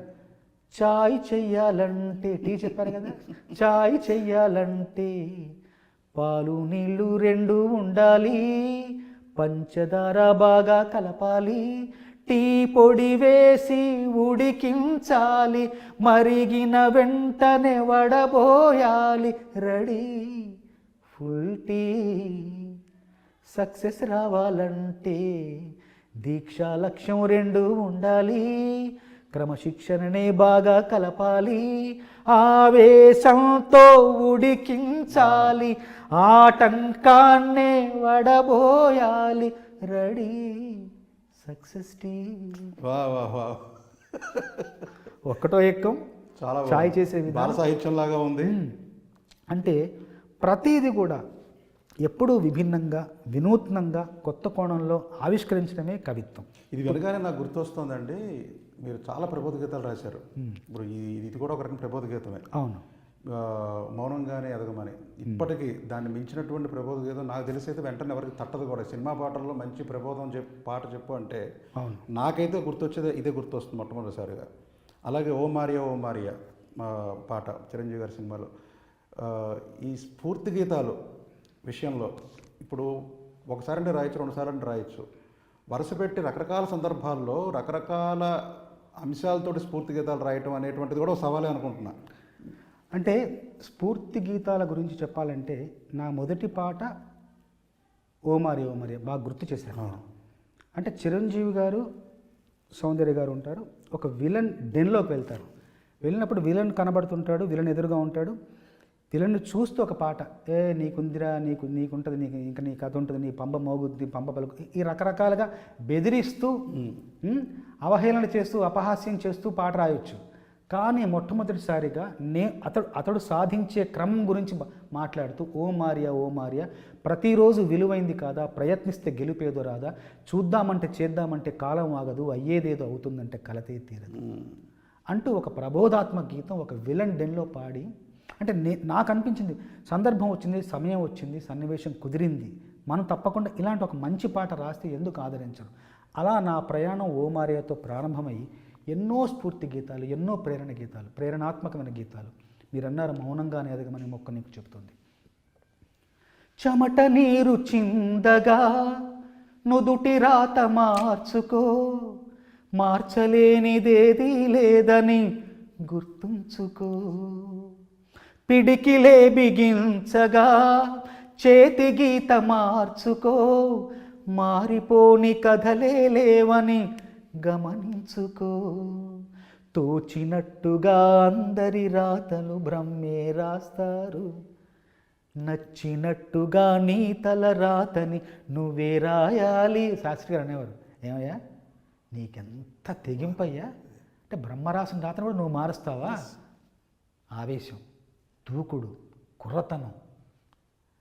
తోచినట్టుగా అందరి రాతను బ్రహ్మే రాస్తాడు, నచ్చినట్టుగా నీ తల రాతను నువ్వే రాయాలి, నీ ధైర్యాన్ని దర్శించి దైవాలే తలదిల్చగా, నీ అడుగుల్లో గుడి కట్టి స్వర్గాలే తరించగా, నీ సంకల్పానికి ఆ విధి సైతం చేతులెత్తాలి, అంతులేని చరితలకు ఆది నువ్వు కావాలి, మౌనంగానే ఎదగమని మొక్క నీకు చెబుతుంది, ఎదిగిన కొద్దీ ఒదగమని అర్థమందులో ఉంది, అపజయాలు కలిగిన చోటే గెలుపు పిలుపు వినిపిస్తుంది, ఆకులన్నీ రాలిన చోటే కొత్త చిగురు కనిపిస్తుంది. పాట సినిమాలోనే పుడుతుంది, సినిమా కోసమే పుడుతుంది, కానీ సినిమాను మించి ఎదుగుతుంది. చాలా బాగా చెప్పారు, చాలా బాగా చెప్పారు. సినిమా చూస్తున్నప్పుడే సినిమా, పాట సినిమా చూస్తున్నప్పుడు పాట, సినిమా చూశాక పాట, బయటకు వచ్చాక పాట, కారులో కూర్చున్నాక పాట, ఇంటికి వచ్చి డ్రాయింగ్ రూమ్లో కూర్చున్నాక పాట, టీవీలో పాట, కిచెన్లో పాట, బెడ్రూమ్లో పాట, బాత్రూంలో పాట, ఫ్లైట్లో పాట, హోటల్లో పాట, ఎక్కడికి వెళ్ళినా పాట విన్నట్టుంటుంది, వెంటాడుతూ ఉంటుంది. మంచి పాట లక్షణం అది. అందుకోసమే కొన్ని సినిమాలు నేను రాసిన సినిమాలు జయాపజయాలు పక్కన పెట్టి పాటలు మాత్రం చాలా చాలా ప్రజాదరణ పొందిన పాటలు ఎన్నో ఉన్నాయి సినిమాల్లో. అంటే నాకెంత ఆనందం, అంటే నాకు అవకాశం వచ్చింది. ఆ సినిమా ద్వారా ఆ దర్శకులు, ఆ సంగీత దర్శకులు, ఆ నిర్మాత వాళ్ళందరూ నాకు అవకాశం ఇచ్చారు. నాలోని ప్రతిభను, నాలోని భావాలను ప్రజలకు పంచే అవకాశం ఇచ్చారు. అందరికీ పేరు పేరున సాష్టాంగ దండ ప్రణామాలు వాళ్ళందరికీ కూడా. అయితే ఇప్పుడు ఈ పాట ఒకరోజు నేను నాటాకి బ్రాండ్ అంబాసిడర్గా చేశాను. మనం చాలా సందర్భాల్లో సిరాశ్రీ గారు నేను హైదరాబాద్లో కలుసుకునేది చాలా తక్కువ, మేమిద్దరం అమెరికాలో కలిస్తే చాలా ఎక్కువ. నాటకు ఒకసారి నేను బ్రాండ్ అంబాసిడర్ చేశాను 2 సీజన్స్. ఒకరోజు నాటా హోటల్లో ఉంచి ఈ కన్వెన్షన్ హాల్కి సమావేశపు ప్రాంగణానికి వెళ్ళడానికి చాలా దూరం ఉంటుంది, 1 కిలోమీటర్ ఉంటుంది. నడుచుకుంటూ వెళ్తుంటే ఒక ఆయన వచ్చారు. నేను నడుచుకుంటూ ఏదో పాటలు పాడుకుంటూ ఏదో ఆలోచించుకుంటూ వెళ్తుంటే గబగబా ఒక ఆయన వచ్చేసి, నేను చూడలేదు, గబక్క నమస్కారం చేసి వెళ్ళిపోతున్నారు. నాకు ఒక్కసారి ఏంటి ఒకలాగా షాక్ గురై, ఏమండి రండి అన్న. టకటక వచ్చేసాడు. వచ్చేసి ఇలా కిందకి చూస్తున్నాడు. ఏంటండి ఏం మాట్లాడలేదు, ఏం చెప్పలేదు, నాకు మీరు నమస్కారం చేసి వెళ్ళిపోతున్నారు ఏంటంటే, కొంచెం మనిషి ఒకలాంటి సంచలించిపోతూ, సార్ ఏం లేదు సార్, మీరు నాకు దైవంతో సమానం, ఇంకోటి సమానం అని చెప్పి, ఏం లేదండి ఎందుకన్నా, ఏం లేదండి 2 సార్లు అమెరికా రావడానికి నా వీసా రిజెక్ట్ అయిందండి. 2 సార్లు రిజెక్ట్ అయింది. నేను నా జీవిత లక్ష్యం అమెరికా రావడం, ఇంకా నాకు వేరే మార్గమే లేదు. అలాంటప్పుడు 2 సార్లు రిజెక్ట్ అయితే పూర్తి నిరాశలో, పూర్తి నిస్పృహలో కుంగిపోయి బాగా అచేతనంగా ఉన్నాను. అప్పుడు ఈ పాట ఈ పాట నాకు చేరింది. విని విని విని విని విని ఖచ్చితంగా మళ్ళీ జీవితం మీద కొత్త ఆశలు చిగురించాయి. సాధించాలి, కృషి చేయాలి, వెనకడుగు వేయొద్దు, పట్టుదలతో మళ్ళీ ప్రయత్నించాలని మళ్ళీ ఇంకొకసారి ధైర్యాన్ని కూడగట్టుకుని ఈ పాట నాలో ధైర్యం నింపింది. మళ్ళీ వీసాకి వెళ్ళాను, ధైర్యంగా సమాధానం టకాటకా చెప్పాను, అమెరికాకు వచ్చాను, నా కళ నెరవేర్చుకున్నాను. నా కళ నెరవేరడానికి కారణం ఈ పాట. మీరు నాకు స్వామి వివేకానంద స్వామి అని ఉన్నాడు. స్వామి అలాంటి మాట వద్దు స్వామి, మేమేదో పిల్లగాయలం ఇంకా అని చెప్పేసి, చాలా థ్యాంక్స్ అండి. నా పాట ఇలాంటి ప్రయోజనాన్ని ఇచ్చింది, అంతకంటే ఆనందం. అలాగే ఈ పాట వనస్థలిపురంలో, హైదరాబాద్ పరిసరాల్లో ఉన్న వనస్థలిపురంలో ఒక అంధుల పాఠశాలలో, బ్లైండ్ స్కూల్లో పిల్లలందరూ పొద్దున్న లేచి దినచర్య ప్రారంభించడానికి ముందు ఈ పాటను తమ ప్రార్థనా గీతంగా ఆలపిస్తారు. ఎక్కడండి ఇది? ఏ పాట? వనస్థలిపురం బ్లైండ్ స్కూల్లో. అంటే ఒక పాట ప్రార్థన అవడం అన్నది రచయిత జన్మను చరితార్థం చేసిన ఒక అత్యంత గొప్ప గౌరవం నాకు. ఈ పాటకు నాకు ఏ అవార్డు రాలేదు. నిజానికి ఈ పాట తమిళ్లో, అంటే ఇదే సందర్భానికి తమిళ్లో పావిజయ్ గారు ఒక పాట రాస్తారు, ఒవ్వరు పువ్వులను ఒక పాట రాశారు. ఆ పాట గురించి, ఆ పాటకు ఆయన రాస్తే ఆ పాటకు ఆయనకు జాతీయ పురస్కారం, అట్లాగే డిగ్రీ స్టూడెంట్స్కి ఒక డిగ్రీలో ఆయన ఒక పాఠ్యాంశంగా ఆ పాట ఉంది. ఇది కాదు, అదే చెప్పొస్తున్నా. ఆ సందర్భానికి అన్నా తర్వాత మేము మళ్ళీ అదే సందర్భానికి కీరవాణి గారు కొత్త బాణి ఇచ్చారు, నేను కొత్త భావం రాశాను. ఈ 2 పాటల గురించి తులనాత్మకమైన సమీక్షలు ఎన్నో వచ్చాయి. తెలిసిన వాళ్ళు తమిళ పాటను సమీక్షిస్తూ, తెలుగు పాటను సమీక్షిస్తూ, తమిళ పాట ఎలాంటిది, తెలుగు పాట ఎలా ఉంది అనేది, మన పాట ఎంత గొప్పగా ఉన్నది, ఒక్క అక్షరం కానీ ఒక్క భావం కానీ ఏమీ తీసుకోకుండా నేను కొత్తగా, బాణీ కొత్తదే, భావం కొత్తది, కానీ మన పాటకు కేవలం రీమేక్ అనే కారణంతో నంది పురస్కారాలకు వెళ్ళలేదు, జాతీయ పురస్కారాలకు వెళ్ళలేదు. కానీ అన్నిటికంటే అంటే మనకు అనిపిస్తుంటుంది, ఎందుకంటే పాట ప్రయోజనం, సామాజిక ప్రయోజనం సిద్ధించింది. పాటను ఎంతోమంది అర్థం చేసుకున్నారు, ఎంతోమంది ఆస్వాదించారు, కొంతమంది అయినా ఆచరించి పరిపూర్ణమైన ప్రయోజనాన్ని పొందారు. అదే కదా రచయితగా నాకు తెలిసి మీ పాట చాలామంది ఆత్మహత్యలు కూడా ఆపింది. ఇప్పుడు ఇంకోటి కూడా చెప్తాను, సందర్భం వచ్చింది కాబట్టి. ప్రణీత అని ఒక అమ్మాయి ఉంది వరంగల్లో, యాసిడ్ దాడికి గురైంది. అవునవును, గుర్తుంది. గురైన తర్వాత ముఖం నిండా 80%, ముఖం కాదు శరీరం అంతా 80% కాలిన గాయాలతో ఆసుపత్రిలో ఉన్నప్పుడు ఆ అమ్మాయి ఇంటర్వ్యూ కూడా ఉంది నా దగ్గర, ఈనాడులో ఇంటర్వ్యూ ఇచ్చింది. ఆ అమ్మాయి ఏంటంటే మొత్తం కాలిన గాయాలతో ఉండి నాకు జీవితం మీద ఇంకేమీ లేదు, ఇంకా నమ్మకమే లేదు, చిన్న ఆశ కూడా లేదు. అప్పుడు దేవుడి పాటలు, ఆధ్యాత్మిక గీతాలతో పాటు 2 సినిమా పాటలు విన్నానండి. అందులో మొదటిది మౌనంగా ఎదగమని, రెండవది తగిలే రాళ్లను పునాది చేసి ఎదగాలని, తరిమే వాళ్ళని హితులుగా తలచి ముందుకెళ్ళాలని, కన్నుల నీటిని, కన్నుల్లో నీరు ఉంటుంది, ఆ నీటిని వృధాగా జారిపోనివద్దు, కన్నుల నీటిని కలల సాగుకై, కలల పంట అంటాం, కలల పంట అంటాం. ఆ కలల పంట పండించడానికి నీరేంటో తెలుసా? కన్నుల నీరే, కన్నీరే. ఆ కన్నుల నీరు వృధాగా జారనివ్వకుండా, వృధాగా కారిపోనివ్వకుండా కలల పంట పండించుకోవాలి. కన్నుల నీటిని కలల సాగుకై వాడుకోవాలని, కాల్చే నిప్పుని ప్రమిదగా మలచి కాంతి పంచాలని, గుండెతో ధైర్యం చెప్పెను, చూపుతో మార్గం చెప్పెను, అడుగుతో గమ్యం చెప్పెను, నేనున్నానని, నేనున్నానని, నీకేం కాదని, నిన్నటి రాతని మార్చేస్తానని, చీకటితో వెలుగే చెప్పెను, నేనున్నానని, ఓటమితో గెలుపే చెప్పెను, నేనున్నానని. ఈ 2 పాటలు విన్నాను. విని మళ్ళీ ఆసుపత్రిలోంచి బయటకు వచ్చి జీవితం మీద మళ్ళీ నాకు కొత్త ఆశ వచ్చింది, నాకు మళ్ళీ కొత్త నమ్మకం వచ్చింది. ఆసుపత్రిలోంచి ఈ పాటలు, దేవుడి భక్తి గీతాలు, సినిమా పాటలు 2 విని బయటకు వచ్చి తనిప్పుడు ఒక మంచి మల్టీనేషనల్ కంపెనీలో తనిప్పుడు ఒక సాఫ్ట్వేర్ ఇంజనీర్గా ఉద్యోగం చేస్తుంది. అది పాటకున్న శక్తి, అది పాట ప్రభావం, అది. శ్రీరాశ్రీ గారు చెప్పండి. ఈ ఫోటో చూడండి. ఇది స్వప్నిక అనే ఒక అమ్మాయి గీసిన ఫోటో. తను ఉత్తరాంధ్రకు చెందిన అమ్మాయి. స్వప్నిక అనే ఫోటో ఒక అమ్మాయి గీసిన నా చిత్రపటం. వండర్ఫుల్. తను దీంట్లోని ప్రత్యేకత ఏంటంటే, ఇది చేత్తో వేసిన చిత్రపటం కాదు. ఇది చేత్తో వేల, మరి దేంతో వేసింది అంటే, చేతులు లేవు తనకి, చేతులు ఇక్కడ వరకు లేవు. నోట్లో కొంచెం పెట్టుకొని సాధన చేసి, అలా నోట్లో కొంచెం పెట్టుకొని సాధన చేసి, బొమ్మలు వేయడం సాధన చేసి, మొదటి బొమ్మ నా బొమ్మ వేసింది. అద్భుతం, అద్భుతం అండి, అద్భుతం. తర్వాత చాలా గొప్ప గొప్ప వాళ్ళ బొమ్మలు వేసింది, సినిమా హీరోలవి, గొప్ప వాళ్ళందరూ వేసింది. ఈ మొదటి బొమ్మ నాది వేయడానికి, అసలు ఈ బొమ్మలు వేయడానికి కారణం ఏంటో చెప్పనా? ఒక పాట. ప్రేక్షకులారా, పాటకున్న శక్తిని చూడండి. పాటకున్న శక్తి మీ అందరికీ తెలుసు, కానీ ఒక తార్కాణం చెప్తున్నా. ఏంటంటే, ఒక సినిమాలో ఒక పాట రాశాను. ఒక అమ్మాయి, చైనాలో ఒక అమ్మాయి నిజ జీవిత గాథ అది.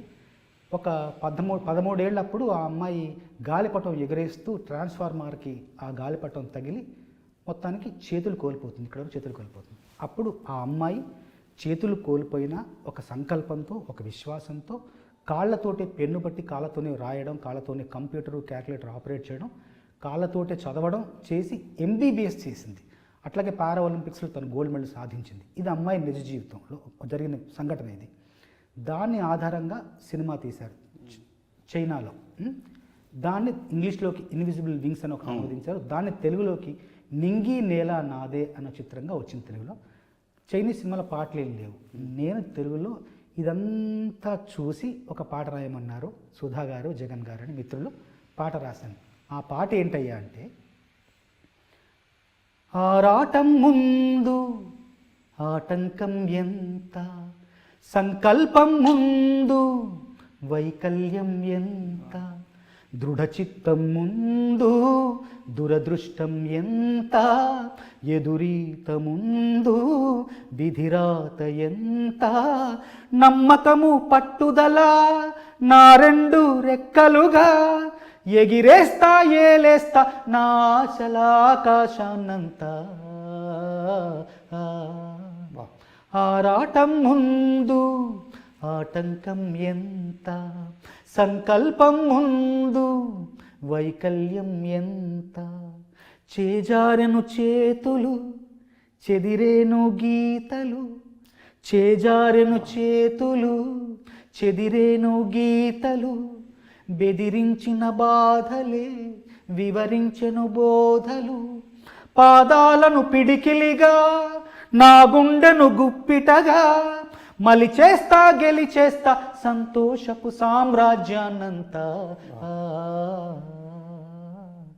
పడిలేస్తూ ఉంటే పెరిగింది ధైర్యం, అడుగేస్తూ ఉంటే తరిగింది దూరం, చిరునవ్వేస్తుంటే సెలవంది శోకం, సహనంతో ఉంటే దొరికింది సైన్యం, చెమటోడుస్తుంటే పిలిచింది గమ్యం. ఆరాటం ముందు ఆటంకం ఎంత, సంకల్పం ముందు వైకల్యం ఎంత. ఈ పాట నేను రాశాను, చిత్రగారు పాడారు, సినిమాలో వచ్చింది ఈ పాట. ఎంతోమంది పాటను విన్నారు, ఎన్నో సందర్భాల్లో నేను పాడాను. ఎంతోమంది పాటను విని కొంతమంది వింటారు, కొంతమంది అర్థం చేసుకుంటారు, కొంతమంది ఆ పాటను ఆచరిస్తారు. ఈ అమ్మాయి నిజంగా సినిమాలో ఏ రకంగా అమ్మాయికి చేతులు పోతాయో, ఈ అమ్మాయికి స్వప్నిక అనే అమ్మాయి కూడా చేతులు కోల్పోతే, ఆ అమ్మాయి ఈ పాట విని, నా పాట విని స్ఫూర్తి పొంది ఏదో సాధించాలి, సంకల్పం ముందు వైకల్యం ఎంత, దృఢచిత్తం ముందు దురదృష్టం ఎంత, ఎదురీత ముందు విధిరాత ఎంత అని తనకు తనే సమాధానం చెప్పుకొని నేర్చుకొని, బొమ్మలేయడం నేర్చుకుని నోటితో బొమ్మలేసి నా బొమ్మేసి పంపించింది నాకు. ఇంతకంటే మనకి ఏం కావాలండి? మనకి ఎలాంటి పురస్కారాలు కావాలి, ఎలాంటి అవార్డులు కావాలి? ఇంతకంటే ఎంత మనకు సంతృప్తి ఇదే కదా. కోట్లు, ఇదే ఐశ్వర్యం, ఇదే సంపద, నాకు ఇదే సంతృప్తి. అలాగే స్ఫూర్తి అనే చెప్తున్నాను. ఒకానొక సందర్భంలో ఒక ఇన్సూరెన్స్ కంపెనీ వాళ్ళ కోసం వాళ్ళని పిలిచారు. పిలిచి, ఏమంటే మా ఇన్సూరెన్స్ కంపెనీ కోసం ఏదైనా మీరు కొంచెం ప్రసంగం ఇవ్వాలి అని, తప్పకుండా ఇస్తాను. వెళ్ళాను. వెళ్ళి మిగతా అన్ని పాటలు పాడుతూ ఒక పాట మాత్రం ప్రత్యేకంగా వాళ్ళ కోసం పాడాను. సినిమాలో వచ్చిన పాటే పాడాను, సినిమాలో ఉన్న పాటే పాడాను, సినిమాకు నేను రాసిన పాటే పాడాను. కానీ అప్పటి వరకు ఆ సినిమాకు ప్రజాదరణ లభించలేదు. ఆ పాటకు ప్రజాదరణ, సినిమాకు పాటకు ప్రజాదరణ లభించలేదు. ఆ పాట వెలుగు చూడలేదు. నేను ఆ సందర్భంలో పాడడంతో ఎవరో వాళ్ళు తమ సెల్ ఫోన్లో ఆ పాటను చిత్రీకరించి వాళ్ళ గ్రూపులో పెట్టేసుకున్నారు. వాళ్ళ గ్రూపుల నుంచి అలా అలా అలా బయటకు వచ్చేసి మొత్తం ప్రపంచం అంతా తెలిసిపోయింది ఆ పాట ఉన్నట్టు. ఇప్పుడు నేను ఎక్కడికి వెళ్ళినా ఆ పాట పాడమంటారు, ఆ పాట గురించి చెప్పమంటారు, పాట గురించి మాట్లాడుతుంటారు. ఆ పాట, ఆ ఒక్క పాట ద్వారా 150 కోట్లు ఆ సంవత్సరం వాళ్ళ ఇన్సూరెన్స్ కంపెనీ వాళ్ళు ఆ వచ్చిన ఏజెంట్లకి ఈ పాట పూర్తిగా నరనరంలో జీర్ణించుకుపోయి 150 కోట్ల వ్యాపారం అదనంగా చేశారు ఈ పాట ద్వారా. అది వాళ్ళే చెప్పారు నాకు, వాళ్ళ ఊరికే చెప్పరు కదా లాభం వచ్చిన విషయం. ఆ పాట,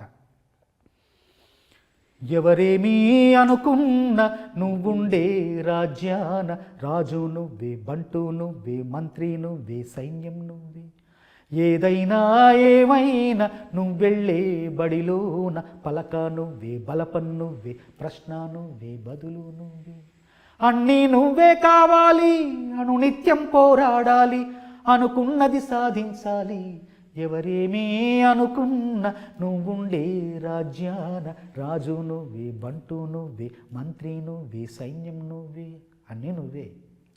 చక్కగా చదువుకుంటున్నాను, ఇంజనీరింగ్ చేస్తున్నాను, జేఎన్టీయూలో హాయిగా ఉంది, అమ్మా నాన్న డబ్బులు పంపిస్తున్నారు, సుఖంగా సౌకర్యంగా జీవితం ఉంది. కానీ నేనే సినిమాల్లోకి రావాలి, పాటలు రాయాలని ప్రయత్నిస్తున్నాను. ఆ ప్రయత్నించేప్పుడు చాలా అవరోధాలు, చాలా అవమానాలు, చిన్న సన్నగా ఉండేవాడిని. ఒక పాలిథిన్ కవర్లో పుస్తకాలు తీసుకెళ్ళి వెళ్ళేవాడిని. ఏవా నువ్వు రాస్తావా?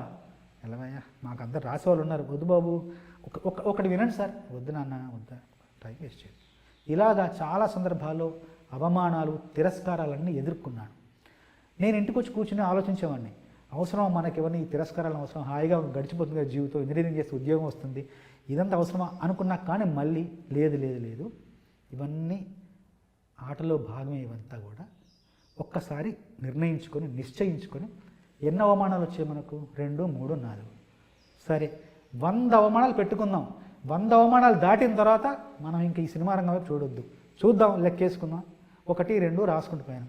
15, 16, 17, 18, 19, 20, 21 దగ్గర ఆ సంఖ్య ఆగింది. అక్కడి నుండి అవమానాలు కాస్త సన్మానాలుగా, బహుమానాలుగా మారాయి. అదంతా బుర్రలో పెట్టుకొని పాటలో పొందుపరిచాను. అవమానాలే ఆభరణాలు, అనుమానాలే అనుకూలాలు, సందేహాలే సందేశాలు, చీత్కారాలే సత్కారాలు, అనుకోవాలి అడుగెయ్యాలి, ముళ్ళ మార్గాన్ని అన్వేషించాలి, అలుపొస్తున్నా కలలే కన్నా పూల స్వర్గాన్ని అధిరోహించాలి, ఎవరికి వారో లోకంలో, ఎవరికి పట్టని శోకంలో, నీతో నువ్వే సాగాలి, ఎవరేమీ అనుకున్న నువ్వుండే రాజ్యాన రాజు నువ్వే, బంటు నువ్వే, మంత్రి నువ్వే, సైన్యం నువ్వే, బలము నువ్వే, బలగం నువ్వే, ఆట నీదే, గెలుపు నీదే, నారు నువ్వే, నీరు నువ్వే, కోత నీకే, పైరు నీకే, నింగిలోనా తెల్ల మేఘం నల్లబడితేనే జల్లులు కురిసేను, చెట్టు పైన పూలు మొత్తం రాలిపోతేనే పిందెలు కాసేను, ఒక ఉదయం ముందర చీకట్లు, ఒక ఉదయం ముందర చీకట్లు, విజయం ముందర ఇక్కట్లు, రావడం అన్నది మామూలు, ఎవరేమీ అనుకున్న నువ్వుండే రాజ్యాన రాజు నువ్వే, బంటు నువ్వే, మంత్రి నువ్వే, సైన్యం నువ్వే. ఇప్పుడు నా 1, 2, 3 స్థానాల్లో ఈ పాట వచ్చి కూర్చుంది. అంటే ఇది ఎందుకు చెప్తున్నానంటే, మనం 500 ఏళ్ల క్రితం, అంటే పెద్ద ఉదాహరణ అయ్యి ఉండొచ్చు, కానీ మంచి వాళ్ళ ఉదాహరణ తీసుకోవాలి మనం, మంచి విషయాలు. 500 సంవత్సరాల క్రితం ఎవరి కోసం కాదు, తన కోసం, తన ఆత్మానందం కోసం, తను కేవలం తన సంతోషాన్ని పొందడం కోసం, సంతృప్తి పొందడం కోసం అన్నమయ్య అన్ని వేల కీర్తనలు రాశారు.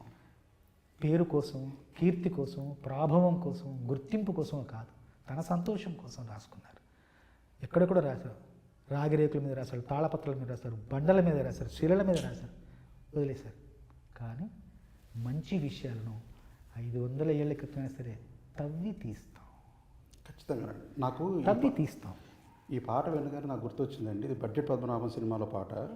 నేను ఈ సినిమా రిలీజ్ ఉన్నప్పుడు నేను ఎంబీఏ చదువుతున్నా విశాఖపట్నంలో. అప్పుడు ప్రతి సినిమా చూసేవాళ్ళం, ఇంకా ఆ సినిమా ఈ సినిమా ఏం లేదు, కొత్త సినిమా వస్తే వెళ్ళిపోవటమే. ఇది చూసి కేవలం ఈ ఒక్క పాట కోసం మళ్ళీ వెంటనే ఈవినింగ్ షో కూడా చూశానండి ఆ రోజు. ఇది నేను మీకు కూడా చెప్పలేదు, ఇప్పుడు మనకు సందర్భం రాక ఇప్పుడు నాకు గుర్తొచ్చింది అదంతా కూడా. ఆ పాటలో ఆ పల్లవి, ఆ చరణాల్లో ఉన్నటువంటి ఆ భావాన్ని చూసి, ప్లస్ ఆ ట్యూన్ కూడా ఎందుకో చాలా క్యాచీగా అనిపించి, బాలుగారు గొంతు, అది ఎందుకో చాలా బాగా అనిపించి, సినిమాని పక్కన పెట్టి అసలు వెంటనే మళ్ళీ ఇంకో షో ఆ పాట కోసం మళ్ళీ చూడాల్సి వచ్చింది. అప్పుడు ఎందుకు పాట వినొచ్చు కదండి, అప్పుడు నా దగ్గర వాక్మన్ లేదు, ఏమీ లేదు, బట్ వెంటనే చూసేస్తే బాగుండి అనిపించింది. తర్వాత నిజంగా నాకు ఇంకోటి అనిపించింది, ఇదంతా చెప్తుంటే మీరు అంటే చిన్న కవితాత్మకంగా ఆలోచిస్తే, విచ్చుకోబోతున్న మొగ్గని విచ్చుకునేలా చేసేది సూర్యరశ్మి, అవును. అలాగే విచ్చుకోవడానికి సిద్ధంగా ఉన్న కలువ పువ్వుని విచ్చుకునేలా చేసేది వెన్నెల. కానీ రాలిపోబోయేటువంటి పువ్వుని, వాడిపోతున్నటువంటి పువ్వుని కూడా వికసింపజేసేటువంటిది కవిత్వం.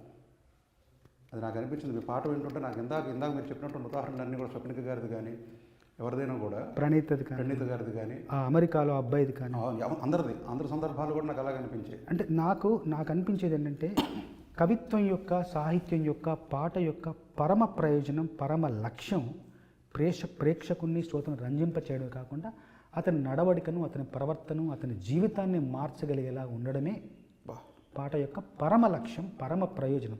అదే సామాజిక ప్రయోజనం. నేను ప్రతి పాట కూడా అదే ఉద్దేశంతో అదే లక్ష్యంతో ప్రతి పాట రాయడానికి ప్రయత్నిస్తుంటాను. కొన్ని ప్రయత్నాలు ఫలిస్తాయి, కొన్ని ప్రయత్నాలు ఫలించవు. అంటే దానికి కారణం కూడా ఉంది. ఇప్పుడు ప్రాప్తం అంటాం. ప్రాప్తం అనేటువంటిది కేవలం మనిషికే కాదు, ఒక పువ్వుకు ఉంటుంది, ఒక రాయికి ఉంటుంది, ఒక కవిత్వానికి ఉంటుంది, అన్నిటికీ కూడా ప్రాప్తం అనేది ఉంటుంది. ఇంత మంచి పాట జనాదరణ పొందలేదు అంటే అది పాటల లోపం కాదు, దానికి ఆ సమయానికి లేదు ప్రాప్తం. తర్వాత వచ్చేటువంటి తర్వాత వచ్చింది. చాలామంది కొంతమంది చూడండి, కొంతమంది వ్యక్తులు కూడా మనకి వాళ్ళు జీవితకాలంలో వాళ్ళు ఎవరో తెలియదు, వాళ్ళు వెళ్ళిపోయిన చాలా కాలానికైనా తెలియదు, వాళ్ళు అకస్మాత్తుగా వాళ్ళు పాపులర్ అవుతారు. 200 ఏళ్ల క్రితం నాటి కవి, 50 ఏళ్ల క్రితం నాటి కవి మనకు ఉంటూ ఉంటాయి. ఇప్పుడు ఈ మధ్యన వేదాంత దేశిగా ఒక కవి, ఆయన అద్భుతమైన ఇది మన రఘువీర గద్య రఘువీర గద్యని చాలామంది పాడటం, అలాగే ఈ మధ్య సినిమాలు కూడా పెట్టడం కారణంగా ఇది రాసింది ఎవరు అనేటువంటిది మొదలయ్యి మొత్తం అనుకున్నటువంటి వికీపీడియా మన ఇంటర్నెట్ సాధనాల వల్ల ఆయన పేరు వేదాంత దేశిక, ఆయన తమిళ కవి, సంస్కృతంలో రాశారు ఎక్కువగా. ఆయన గురించి బయటకు వచ్చి ఇప్పుడు ఆయన కవిత్వాన్ని ఎక్కువగా చదువుతున్న వాళ్ళు, పరిశోధిస్తున్న వాళ్ళు ఉన్నారండి. అలాగే ఒక్కొక్క సమయానికి ఆయన ఎప్పుడో 12వ శతాబ్దం నాటి కవి. అంటే మనం మంచి పని మంచి కార్యాలు సత్కర్మలు చేస్తూ వెళ్తుంటే కనుక తప్పకుండా మనకు రావాల్సిన గుర్తింపు, మనకు రావాల్సిన ఫలితం ఈరోజు కాకుండా రేపైనా వస్తుందనడానికి నా జీవితంలో ఎన్నో ఉదాహరణలు ఉన్నాయి. అట్లాగే మీరు అన్నారు స్ఫూర్తి గీతాలు అన్నారు. స్ఫూర్తి గీతాలు దాదాపు 27 వరకు రాశానండి. 27 సినిమాల్లో స్ఫూర్తి గీతాలు. నిజంగా నాకు ఎక్కువ అవకాశాలు వచ్చాయి. ఖచ్చితంగా అవకాశాలు రాకపోయినా అవకాశాలను నాకు అనుకూలంగా మలుచుకున్నాను, అవకాశంగా నేను తీసుకున్నాను. చిరంజీవి గారి సినిమాలో ఆ పాట, అక్కడ అవకాశం వేరే పాట రాయాల్సిన సందర్భం ఉన్నా కూడా నేను వేరే పాట రాయకుండా కేవలం ఇలాగ ఒక ప్రేరణ ఇచ్చే పాట రాశాను, ఒక సందేశం ఇచ్చే పాటగా మలిచాను. అట్లాగా నాకు నేను తీసుకున్న అవకాశాలు కూడా కొన్ని ఉన్నాయి. మొత్తం మీద నాకు ఈ సినిమా రంగం ఇలాంటి స్ఫూర్తి గీతాలు ఆడడానికి నాకు ఎంతో ఉపకరించింది, నాకు ఎంతో మేలు చేసింది. నాలోని భావాలను పాటగా మలిచి అందరి దగ్గరికి తీసుకెళ్లే అవకాశాలను నాకు అలా చూపించింది. అట్లాగే ఈ స్ఫూర్తి గీతాల్లో మౌనంగానే ఎదగమని ఒక కోణం, చీకటితో వెలుగే చెప్పిన ఒక కోణం, ఇప్పుడు చెప్పిన ఆరాటం ముందు మరో కోణం, ఎవరేమి అనుకున్నా ఇంకో కోణం, ఒక్కొక్క పాటలో ఒక్కొక్క కోణం, 1, 2, 3, 4లో ఇంకో కోణం ఉంది. అట్లాగే ఇంకో కోణం ఏం రాశానంటే ఒక సినిమా చిత్రలహరిలో, అంటే ప్రయత్నం చెయ్యి అదే ప్రథమ విజయం, ప్రయత్నమే ప్రథమ విజయం. అడుగు అడుగు వెయ్యనిదే అంతరిక్షమే అందేనా, పడుతూ పడుతూ లేవనిదే పసిపాదం పరుగులు తీసేనా, మునిగి మునిగి తేలనిదే మహాసంద్రమే లొంగేనా, కరిగి కరిగి వెలగనిదే కొవ్వొత్తి చీకటిని తరిమేనా, ముగింపే ఏదైనా మధ్యలో ఆపొద్దురా నీ సాధన, ప్రయత్నమే మొదటి విజయం, ప్రయత్నమే మన ఆయుధం. ఎక్కడ నీ బలం ఉంటుందో అక్కడ నువ్వే నిలవాలి, ఎక్కడ నీ తెలివి ఉంటుందో ఆ చోటే నీకే తెలియాలి, నింగిలో ఎగిరే పోటీకే చెరువులో చేపను పంపొద్ది, చెరువులో ఈదే పోటీకే గగనంలో గువ్వను దింపొద్ది, నీకంటూ తీరొకటుందే నీ తీరులో నువ్వు చేరుకో నీ తీరమే, గెలుపంటే నీ సంతకం, గెలుపంటే నీపై నీ నమ్మకం. ఇదో కోణంలో రాశాను. మళ్ళీ మీరు ఈ మధ్యలో చూడొచ్చు, ఈ మధ్యలో ఒక సినిమా వచ్చింది, మీరు నన్ను పరిచయం చేస్తూ ఏమన్నారు, పుష్పరాజు. దాంట్లో అంటే సమాజంలో ఎన్నో వర్గాలు ఉంటాయి, ఎన్నో వర్ణాలు ఉంటాయి. ప్రతి మనిషికి, సమాజంలో ప్రతి మనిషి కూడా ఒక అంతర్భాగమే. ఒక్కొక్క మనిషికి తనదైన ఒక మానవ ఒక జీవితం ఉంటుంది, ఆ జీవన సంగీతం ఉంటుంది, జీవన కవిత్వం కూడా ఉంటుంది. పుష్పరాజు జీవితం కూడా అందుకు ఉదాహరణే. దాంట్లో ఆయన ఏం రాశాడు, ఆ సినిమా ఆ పాటలో ఏం చెప్పాము, ఆయన ఏం మాట్లాడారు, నిన్ను ఏట్లో ఇసిరేస్తా, నే సేపతో తిరిగొస్తా, గడకర్రకు గుచ్చేస్తా, నే జెండాలా ఎగిరేస్తా, నిన్ను మట్టిలో పాతేసి మాయం చేస్తా, నే ఖరీదైన ఖనిజంలా మళ్ళీ దొరికేస్తా, ఏ బిడ్డ ఇది నా అడ్డ, ఆ పక్కా నాదే ఈ పక్కా నాదే, తలపైన ఆకాశం ముక్కా నాదే, ఆ తప్పు నేనే ఈ ఒప్పు నేనే, తప్పొప్పులు తగలెట్టే నిప్పు నేనే, నన్నైతే కొట్టేటోడు భూమి మీదే పుట్టలేదు పుట్టాడా అది మళ్ళా నేనే, నన్ను మించి ఎదిగటోడు ఇంకోడొస్తాడు చూడు ఎవడంటే అది రేపటి నేనే. ఏ బిడ్డ ఇది నా అడ్డ, ఎవడ్రా నువ్వు ఇనుమును నేను నన్ను కాల్చితే కత్తెవుతాను, ఎవడ్రా నువ్వు మట్టిని నేను నన్ను తొక్కితే ఇటుకవుతాను, ఎవడ్రా నువ్వు రాయిని నేను గాయంగాని చేశారంటే ఖాయంగానే దేవుణ్ణి అవుతాను. ఇది కదా దమ్ము, ఇది కదా ఉండాలి ఒక మనిషిలో ఆత్మవిశ్వాసం. ఇలాంటి ఆత్మవిశ్వాసం సినిమా పాట మనిషికి ఇస్తుంది, ఉన్న విశ్వాసాన్ని తట్టి లేపుతుంది, వెన్ను తడుతుంది, ముందుకెళ్ళమని ఒక మార్గాన్ని చూపిస్తుంది, ప్రబోధిస్తుంది. సినిమా పాట శక్తి అది, సినిమా పాట సామర్థ్యం అది. ఈ సినిమా పాట రాయడానికి ఎంతోమంది కవుల ఆశీర్వాదం, కవుల కృప, కవుల దీవెనలు. నేనేం పుట్టుకతోటి ఏం కవిని కాదు, నేర్చుకున్నాను, సాధన చేశాను.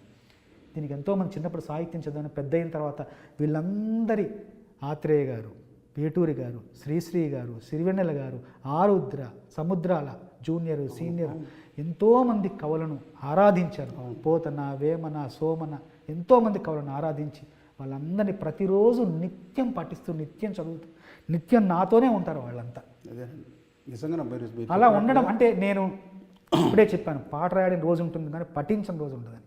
అలాగే అంత దీక్షగా, అంత ఒక మంచి భావంతో వాళ్ళని అందరినీ గుర్తుపెట్టుకుంటూ ఉంటే వాళ్ళందరూ నాలో ఉండి నన్ను నా అక్షరాల రూపంలో వాళ్ళ అక్షరాశీస్సులు అందించడం వల్లే నాకు మరింత శక్తి పెరుగుతోందని నేను భావిస్తాను. సార్, ఇప్పుడు 27 పాటలు రాశారన్నారు స్ఫూర్తి గీతాలు. మీరు త్వరలోనే శతకం పూర్తి చేస్తారన్న నమ్మకం. ఎందువల్లంటే అసలు పునరుక్తి దోషం లేకుండా 27 పాటలు ఒకదానికొకటి సంబంధం లేకుండా ఉంటూ ఒక్కొక్క కోణంలో స్ఫూర్తిని అందించడం అంటే అది సామాన్యమైనటువంటి విషయం కానే కాదు. అది మీ ద్వారా అందుతోంది సమాజానికి, అది ఇంకా అందుతుందని కూడా నేను అనుకుంటున్నాను. అంతేకాకుండా మీ పాటల్లో మీరు అమ్మ గురించి రాశారు, అన్నయ్య గురించి రాశారు, భాష గురించి రాశారు, కట్టుబొట్టు చీర గురించి, కట్టుబొట్టు సంప్రదాయం గురించి రాశారు, వీడ్కోలు అసలు వీడ్కోలు పాట రాశారు. ఇంత వైవిధ్యం, ఇంత అలాగే ఒక వినాయక చవితి పాట, ఇది గణేశుడి పాట. మామూలుగా అంటే నేను చిన్నప్పుడు కొంచెం విచిత్రంగా ఆలోచించేవాడిని. మీరు నమ్మరు, నేను 7వ తరగతిలో మా ఊళ్ళో నేను పుస్తకాలు చదువుతూ ఉండేవాడిని కదా, బాల సాహిత్యం చదువుతుంటూ ఒకరోజు వచ్చిన ఆలోచన, ఎవరో రాసిన సాహిత్యం, ఎవరో ప్రచురించిన పత్రికలు మనం ఎందుకు చదవాలి, మనమే కొన్ని అందిద్దాం సమాజానికి అని అప్పుడే వచ్చిన ఆలోచన. వచ్చి ఒక పత్రిక పెట్టారు, లిఖిత పత్రిక పెట్టారు. చేత్తో రాసేవాడిని, లిఖిత పత్రిక చేత్తోనే రాసేవాడిని. మా అమ్మ వ్యవసాయ పనులకు వెళ్ళి సాయంత్రం వచ్చేది, మా బాబు స్కూల్కి వెళ్ళి వచ్చేవారు. ఇద్దరు వచ్చి అది ఆమె వచ్చే టైంలో మాట్లాడుతుంటే నేను అన్నీ వినేవాడిని. ఆ ఊళ్ళో కబుర్లన్నీ విని సాయంత్రం పూట అవి రాసేసి గ్రంథాలయంలో వేసేవాడిని. ఆ పత్రిక పేరేంటో తెలుసా అండి, నాకు ఇప్పుడే ఆశ్చర్యం వేస్తుంది. అప్పుడు ఆ పేరు పెట్టాను. ఆ పత్రిక పేరు వార్తావాహిని అని పెట్టాను. అప్పుడే ఆ ఊళ్ళో జరిగే వార్తలన్నీ తీసుకొచ్చి నేను చేత్తో రాసి వేసేవాడిని పత్రిక. అందరూ నా పత్రికను బాగా చదివేవాళ్ళు, సర్పంచ్, పోలీస్ పటేలు వాళ్ళు వీళ్ళందరూ కూడా కారణం, వాళ్ళందరూ వచ్చి బాగా నా పుస్తకం ఇతను మనోడు చంద్రబోస్ ఏం రాసని చెప్పి చదివేవాళ్ళు అనమాట. దాని తర్వాత ఒక చిన్న సంఘటన జరిగి మా బాపు నా మీద కోపంతో నన్ను కొట్టడం, ఆ పత్రిక మూతపడడంతో నాలో కోరిక ఆశ చావక మళ్ళీ ఓ పత్రిక పెట్టాను. ఆ పత్రిక పేరు కొత్తగా చిగురించింది కాబట్టి నవత అని పెట్టాను అనమాట. ఏం రాస్తే కొట్టారు, ఏం రాశారు?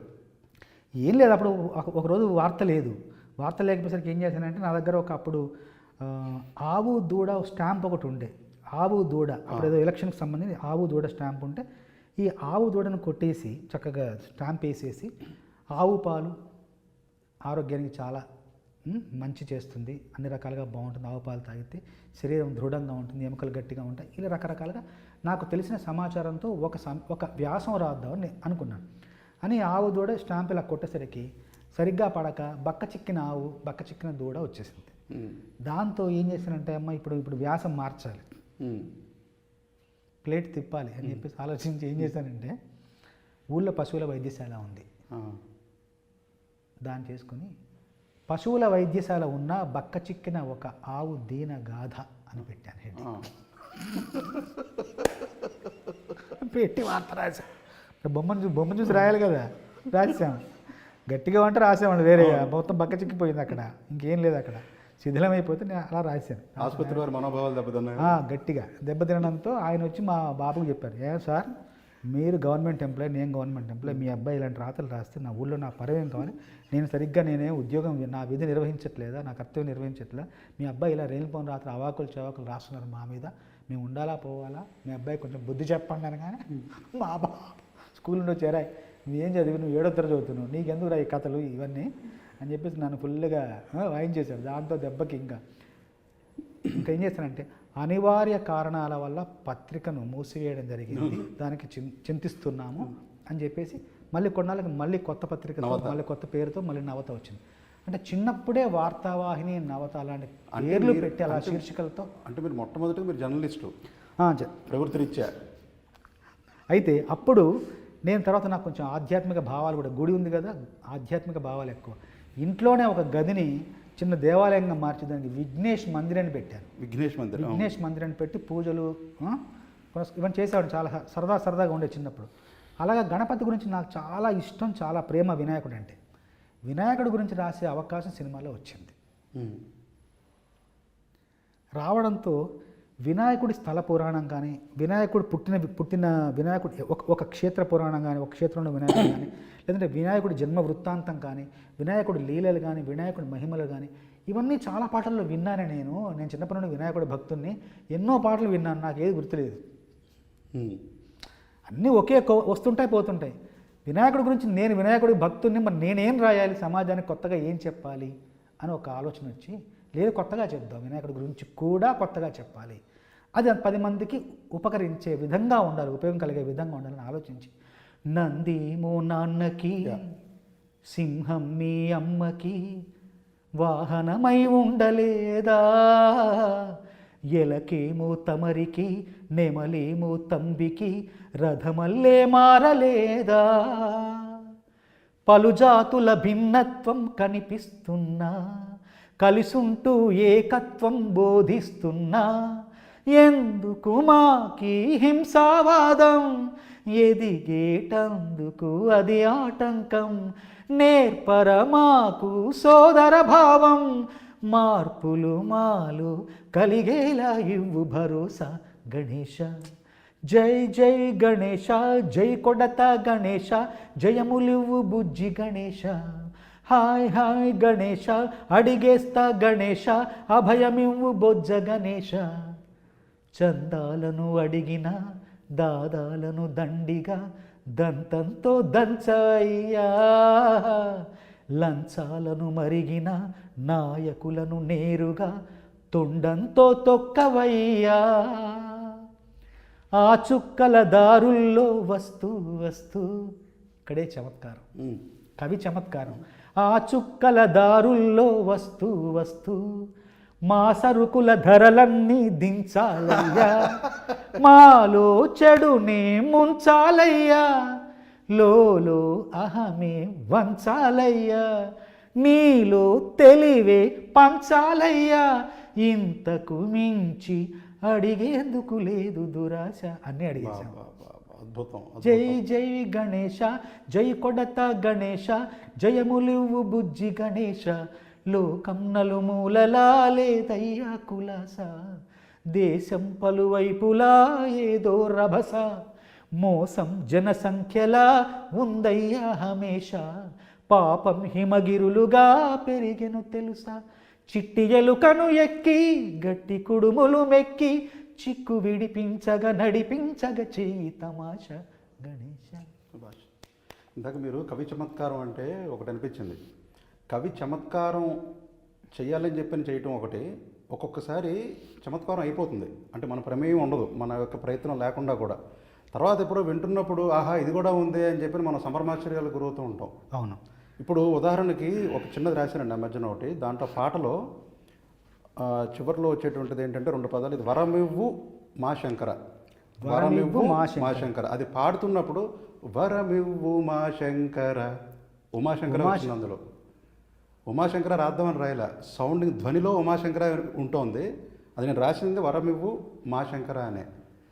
వరమిగు ఉమాశంకర్ అని రాస్తే ఉమాశంకర దాంట్లో వచ్చి చేరింది. ఉమాశంకర అలా కూడా ఆ ధ్వనిస్తుంది అర్థం అది. ధ్వనించింది. అవును. ఇది నేను విన్నప్పుడు నేను చాలా ఆశ్చర్యానికి గురయ్యా. ఇలాగ మన ప్రయత్నం లేకుండా కూడా వచ్చిన దైవ ఘటన అని. ఇటువంటి సంభ్రమాశ్చర్య ఘటనలు ఏవైనా మీవి? ఉన్నాయి, 2-3 ఉన్నాయి. అంటే మనం రాస్తూ వెళ్తుంటాం, మనం అదే వృత్తిలో ఉన్నాం, అదే వ్యాపకంలో రాస్తూ వెళ్తుంటాం. తర్వాత ఒక్కసారి తరిచి చూసుకుంటే మన శక్తికి, మన ఊహకు, మన సామర్థ్యానికి మించిన అంశం కనబడ్డప్పుడు ఆశ్చర్యపోతాం. మనకు తెలియదు మనది రాస్తామని మనం ఊహించి కూడా ఉండం, రాసేస్తాం. అది అందుకోసం కవిత్వం కానీ, పాట కానీ, సాహిత్యం కానీ నా ద్వారా వస్తుంది కానీ నా నుండి కాదు. అదే అంతే. నా ద్వారా వస్తుంది పాట కానీ నా నుండి కాదు. వెనుక నుంచి ఒక శక్తి, అమ్మవారో ఒక శక్తి నా పైన ఆ కరుణను ప్రసరింప చేస్తేనే ఈ పాటలు ఇలా ప్రవహిస్తున్నాయి. Not from me but through me. నా ద్వారా వస్తున్నాయి కానీ నా నుండి కాదు. దీనికి ఉదాహరణ చెప్తాను.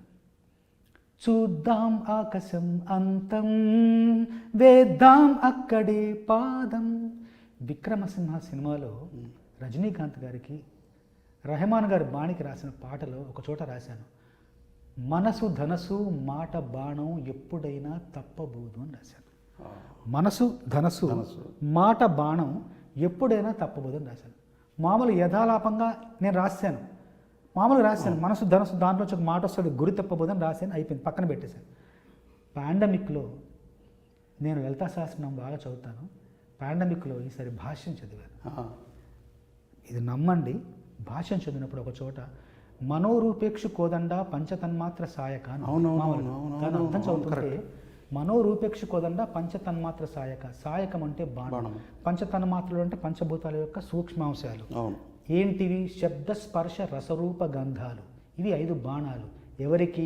మనోరూపేక్షు కోదండ అంటే మనస్సు రూపంలో ఉన్న కోదండం ఒక ధనుసుకి. ఏ ధనుసు? ఇక్షు ధనుసు అంటే చెరుకు విల్లు. మనసు రూపంలో ఉన్న మనసు అనే ధనుసును పట్టుకున్న అమ్మవారికి 5 బాణాలు ఏంటి? శబ్ద స్పర్శ రసరూప గంధాలు బాణాలు. మొదటి బాణం ఏంటి? శబ్దం. మనసు ధనుసు మాట బాణం. అసలు మీరు లలితా సహస్రం మామూలు చదువుతుంటాను కానీ పాండమిక్లో కూర్చొని అన్ని చదువుతూ ఉంటే ఓహో ఇది నేను ఎప్పుడో రాశాను. అదే ఇది నేను రాశాను. ఎలా రాశాను? ఏ శక్తి రాయించింది? మరి నాకు కనీసం రాసే ముందు, ఆ బాణి వినే ముందు ఈ ఆలోచన కూడా నా మనసులో ఉండదు. ఇప్పుడు మీరు చెబుతుంటే నాకు ఇందాక మీరు చెప్పింది కూడా గుర్తొస్తుంది.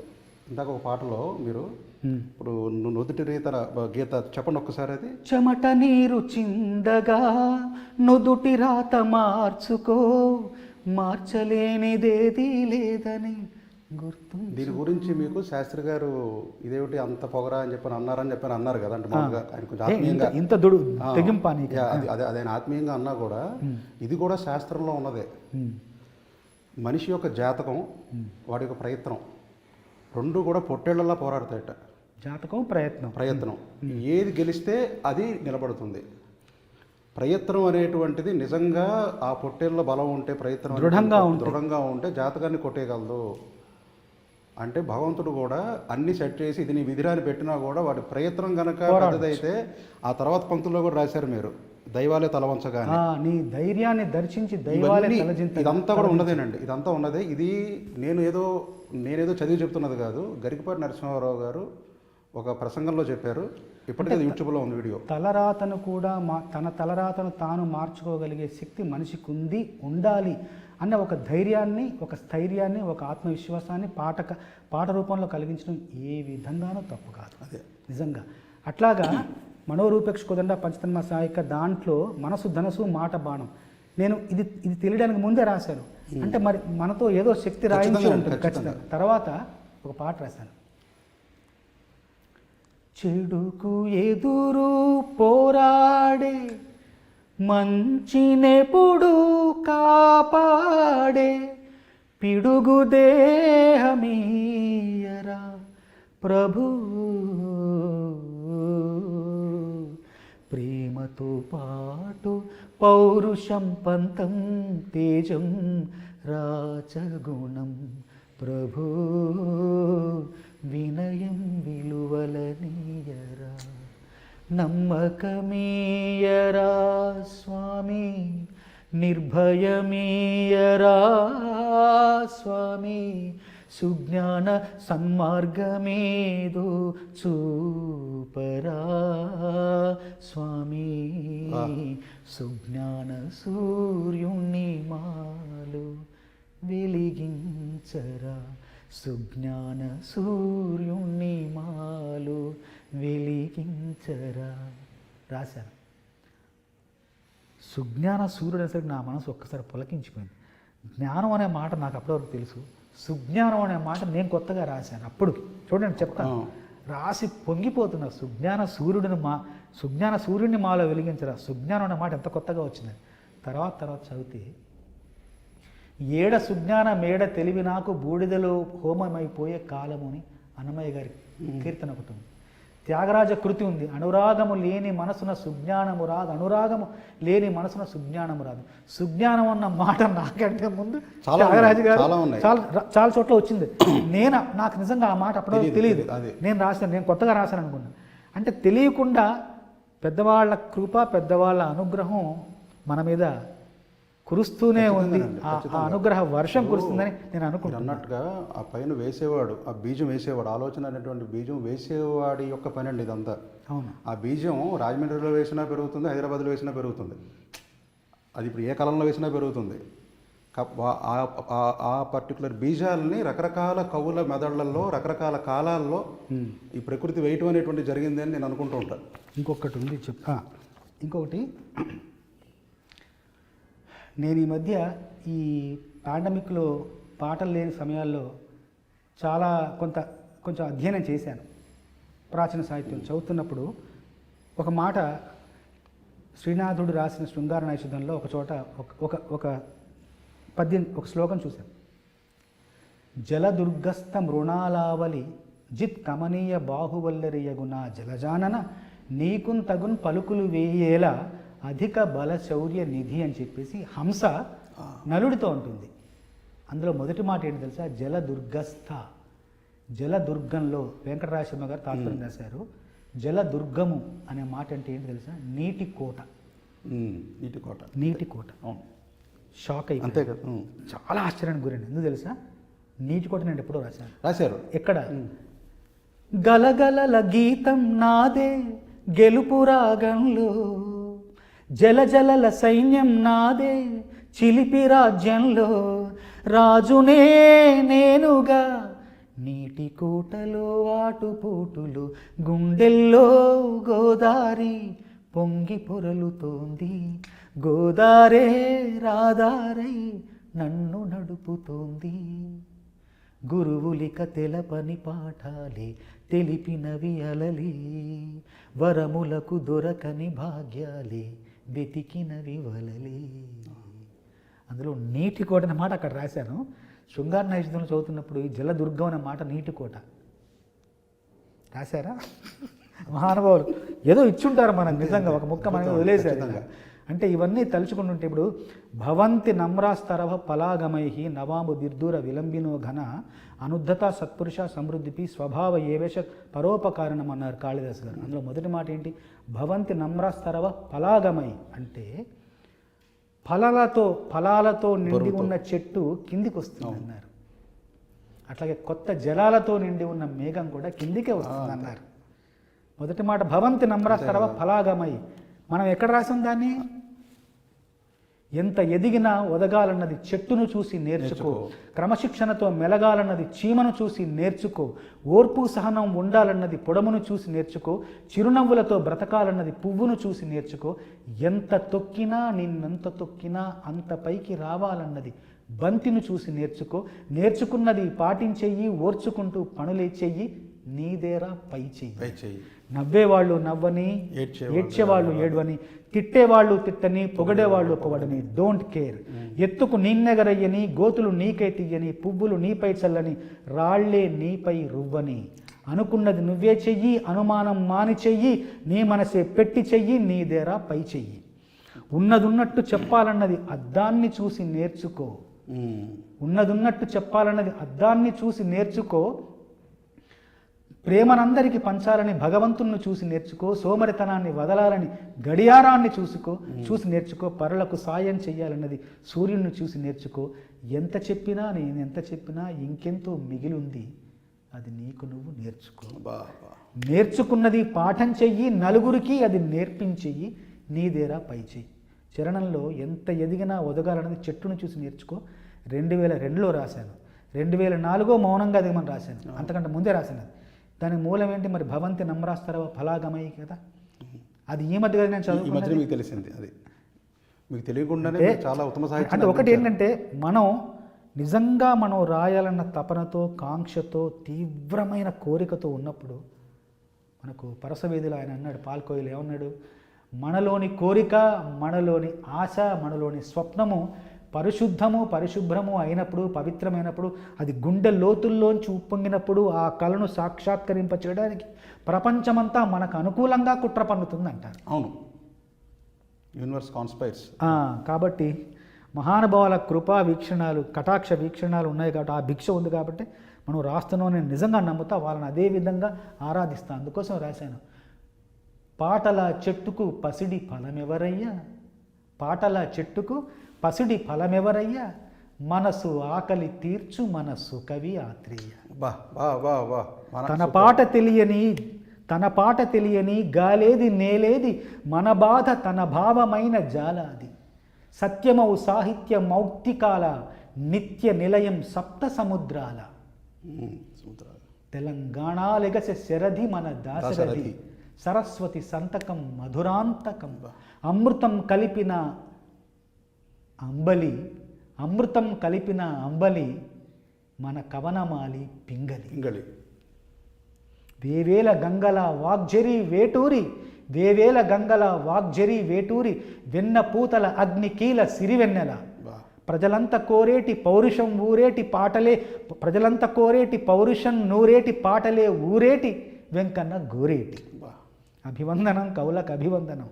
నా తాత నా అయ్య కారు పండితులు, నా బంధుమిత్రులు కారెవరు కవులు, నాకైతే నా పాట స్వయం సంపాద్యం, అంతా అనుసృతం కొంత అనుశీలనం, అణువంత కలిగింది వాణి అనుగ్రహం పైవాణి అనుగ్రహం. పైవాణి అనుగ్రహం. మహానుభావులందరినీ ఎప్పుడు గుర్తు చేసుకోవాలి తప్పకుండా. మీరు ఇందాక చెబుతూ నేను సాహిత్యాన్ని సాధన ద్వారా నేను పెంపొందించుకున్నాను అన్నారు, కానీ మీరు ఇందాక చెబుతున్న కొన్ని సంఘటనలు చూస్తుంటే మీరు రాసేశాక తెలుసుకుంటున్నారు, చదువుతున్నారు అంతే. అది మీరు చదివాక రాయటం కాదు, తర్వాత రాసేశాక తెలుసుకుంటున్నారు. కవయ క్రాంత దర్శన అంటారు. అంటే ఇంద్రియాతీత విషయజ్ఞుడు కవి. మీకు కూడా తెలుసు, అందరికీ తెలుసు. అంటే మన పంచేంద్రియాలతో మనం చూడలేనివి, మనం స్పృశించలేనివి మన కవి అంతర్నేత్రంతో చూడగలడు, ఆ బుద్ధితో చూడగలడు, తన లోపల ఉన్న ఒక శక్తితో చూడగలడు. అది ఎలా జరిగిందంటే మీకు కొన్ని సరదా ఉదాహరణలు చెప్తాను. ఏంటంటే, ఒకసారి నేను రాశాను సరదా పాట, చిన్న గౌను వేసుకున్న పెద్ద పాప, నీ చిన్ననాటి ముద్దు పేరు లాలి పాప, హైటెక్కు చూసి హీటు పుట్టు వెంటనే, ఫ్లైట్ ఎక్కి నిన్ను చేరి కన్ను కొట్టు క్లింటనే అని రాశాను. రాసిన తర్వాత సంవత్సరానికి 2 సంవత్సరాలకు క్లింటన్ హైదరాబాద్కి వచ్చారు. నిజం. ఓ మిస్సమ్మో యమ్మో లవ్ వైరస్ సోకిందమ్మో. తర్వాత సంవత్సరమే 2000 సంవత్సరానికి వైటు ఒక వైరస్ వచ్చింది, అది కంప్యూటర్ వైరస్. తర్వాత నలుగురికి నచ్చినది నాకసలే ఇక నచ్చదు రోయి, నరులెవరు నడవనిది ఆ రూట్లోనే నడిచెదరోయ్, పొగరని కొందరు అన్నా అది మాత్రం నా నైజం, తెగువని అందరు అన్నా అది నాలో మేనరిజం, నిండు చంద్రుడు ఒకవైపు చుక్కలు ఒకవైపు, నేను ఒక్కడిని ఒకవైపు లోకం ఒకవైపు. నేను ఒక్కడిని అన్నాడు అక్కడ. నేను ఒక్కడిని సినిమా వచ్చింది. బుద్ధిమంతుడి బ్రాండ్ దక్కడం నథింగ్ స్పెషల్, పోకిరోడిలా పేరు ఎక్కడం సంథింగ్ స్పెషల్. పోకిరి అప్పుడే రాశాను, పోకిరోడిలా పేరుకి ఎక్కాడు తర్వాత ఆయన. అంటే ఈ పాటలో ఉన్న ఈ పదాన్ని చూసి టైటిల్ పెట్టుకోవాలా, పెట్టారు అంతే, ఘటనలో అంతే, చరణంలో ఎక్కడో వచ్చింది. పోకిరోడిగా పేరుకి ఎక్కాడు తర్వాత మహేష్ బాబు గారు సినిమాల్లో. మన ముందే ఏదో మనకు అనిపిస్తుంది, రాస్తుంటే అవి నిజాలు అవుతుంటే సంతోషంగా సరదాగా, ఓహో మనకు ఏదో ఉందన్నమాట లోపల అని ఒక చిన్న భావన చాలా కలుగుతుంది. బాగుంది, చాలా పాటల ద్వారా పాటల ఎన్నో జ్ఞాపకాలు, ఎన్నో అనుభవాలు, ఎన్నో అనుభూతులు పాటలు మిగిల్చే మనకి. మీరు తాజాగా రాసిన పాట అయితే డబ్బింగ్ పాట అన్నారు కదండి, బ్రహ్మాస్త్ర. డబ్బింగ్ పాట విషయాల్లో కొన్ని ప్రశ్నలు అడుగుతామని మిమ్మల్ని. డబ్బింగ్ పాట పరంగా మనకు ఒక భాషలో ఉన్నటువంటి ఒక పాటను ఇస్తారు, దాన్ని డబ్బింగ్ రాయమని చెప్పి. అప్పుడు పూర్తిగా భావాన్ని మన కంట్రోల్లో చేసుకుని రాయాలా, లేకపోతే అక్కడ ఉన్న భావాన్ని మనం ఇక్కడ పలికించే ప్రయత్నంలో భాషని కొంచెం ఇబ్బంది పెట్టాలా? అంటే అది ట్యూన్లో రచయితకు అది మారుతూ ఉంటుంది. రచయితకు ఆ విధానం మారుతూ ఉంటుంది. నా వరకైతే మూలం ఏదైతే వింటామో ఆ మూలం విన్న తర్వాత అర్థం చేసుకున్న తర్వాత భావాన్ని పూర్తిగా ఆకళింపు చేసుకున్న తర్వాత నాదైన శైలిలో భావాన్ని మళ్ళీ పలికించడానికి ప్రయత్నిస్తుంటాను. ఇప్పుడు డబ్బింగ్ పాట అనేది చాలామందికి తేలిగ్గా ఉంటుంది. ఆ డబ్బింగ్ పాట అంటుంది. కానీ డబ్బింగ్ పాట ఎంత కష్టం అంటే అది కూడా పాటలో సాహిత్యంలో ఒక భాగమే, అనువాద ప్రక్రియ కూడా ఒక భాగమే. తాజాగా విక్రమ్ సినిమాలో ఒక పాట రాశాను నేను. తమిళంలో పత్తల పత్తల పాటి పత్తల పొట్టి పత్తల అని ఉంటుంది. అంటే చాలదు పార్టీ చాలదు, అమ్మాయి చాలదు, ఇంకేదో కావాలంటుంటారు. పత్తల. మనం ఇప్పుడు డబ్బింగ్ సాహిత్యాన్ని మనం దాన్ని అర్థం చేసుకోవాలంటే పెదాల కలయికతో వచ్చే అక్షరాలు ప బ మ, వీటిని ఓష్ట్యాలు అంటాం. ఓష్టము అంటే పెదవుల కదలికతో వచ్చే అక్షరాన్ని ఓష్ట్యాలు అంటారు. ప బ మ ఓష్ట్యాలు, వా అర్ధోష్ట్యము. మిగతావి పా బా మా వా కాకుండా మిగతావన్నీ నిర్యోష్ట్యాలు. ఇప్పుడు పత్తల పాటి పత్తల పొట్టి పత్తల ప ప ప ప అన్ని పదాలన్నింటిలో మొదటి ఓష్ట్యాలు వచ్చాయి. దాన్ని గమనించాలి జాగ్రత్తగా, ట్యూన్ చూసుకోవాలి, అర్థం చూసుకోవాలి. యథాతథంగా అనువదిస్తే చాలదు పార్టీ చాలదు, పొట్టి చాలదని రాయాలి. కానీ ట్యూన్లో కూర్చోదు. అది ఏం రాశాను? మత్తుగా మందు మత్తుగా మగువ మత్తుగా లేనే లేదంట్రా. మత్తుగా పత్తల మత్తుగా పార్టీ పత్తుగా మందు మత్తుగా పొట్టి పత్తుగా మగువ మత్తుగా లేనే లేదంట్రా. కొత్త బీటును కొట్టండ్రా. అందం ఉండాలి, అర్థం ఉండాలి. అనువాదం అంటే ఏంటో తెలుసా? ఎంత క్లిష్టమని తెలుసా? ఒక చోట కట్టబడిన సాలెగూడును తీసుకొచ్చి ఇంకో చోట కట్టడం, అదే సాలెగూడును తీసుకొచ్చి ఇంకో చోట పెట్టడం అంట. ఇంకొక మహానుభావుడు ఉన్నాడు, ఒక సముద్రాన్ని మరో సముద్రంలోకి వంపడం. అది ఇంకా కష్టం, నిజంగా. అట్లాగే ఈ మధ్య బ్రహ్మాస్త్రులు రాశాను. కేసరియా తీరనే పాట. కుంకుమలా నువ్వే చూడగా ప్రియా, కోటి వర్ణాలయ్యా నేను ఇలా, వేకువలా నువ్వే చేరగా ప్రియా, వెండి వర్షాన్నయ్యా వేడుకలాగా అని రాస్తే ఆ పాట ఎంతో ప్రజాదరణ పొందింది. ఈరోజు డబ్బింగ్ పాట అయినా కూడా హిందీలో వచ్చిన పాట. హిందీకి తెలుగుకి మళ్ళీ తేడా ఉంది. ఏంటంటే పోనీ తమిళం కాదు, హిందీకి తెలుగుకి ఏంటంటే తేడా, తెలుగు భాష అజంత భాష, ప్రతి మాట అచ్చుతో ముగుస్తుంది. హిందీ భాష ఒక రకంగా హల్లులతో ముగుస్తుంది, అది హలంత భాష. హలంత భాషలోని పాట తీసుకొచ్చి అజంత భాషలోకి మార్చాలంటే కొంచెం కష్టమే. ఆ బాణీకి అందాన్ని సమకూర్చాలంటే ఇంకా కష్టం. అయినా కూడా సమర్థవంతంగా ఆ పాటను పూర్తి చేయాలి. మీకు ఇంకో విషయం చెప్తాను. అందులో పాట चिंगारिया ये जो मेरे सीने में है दफन, इनको जरा देके हवा बन जाऊं मैं अगन.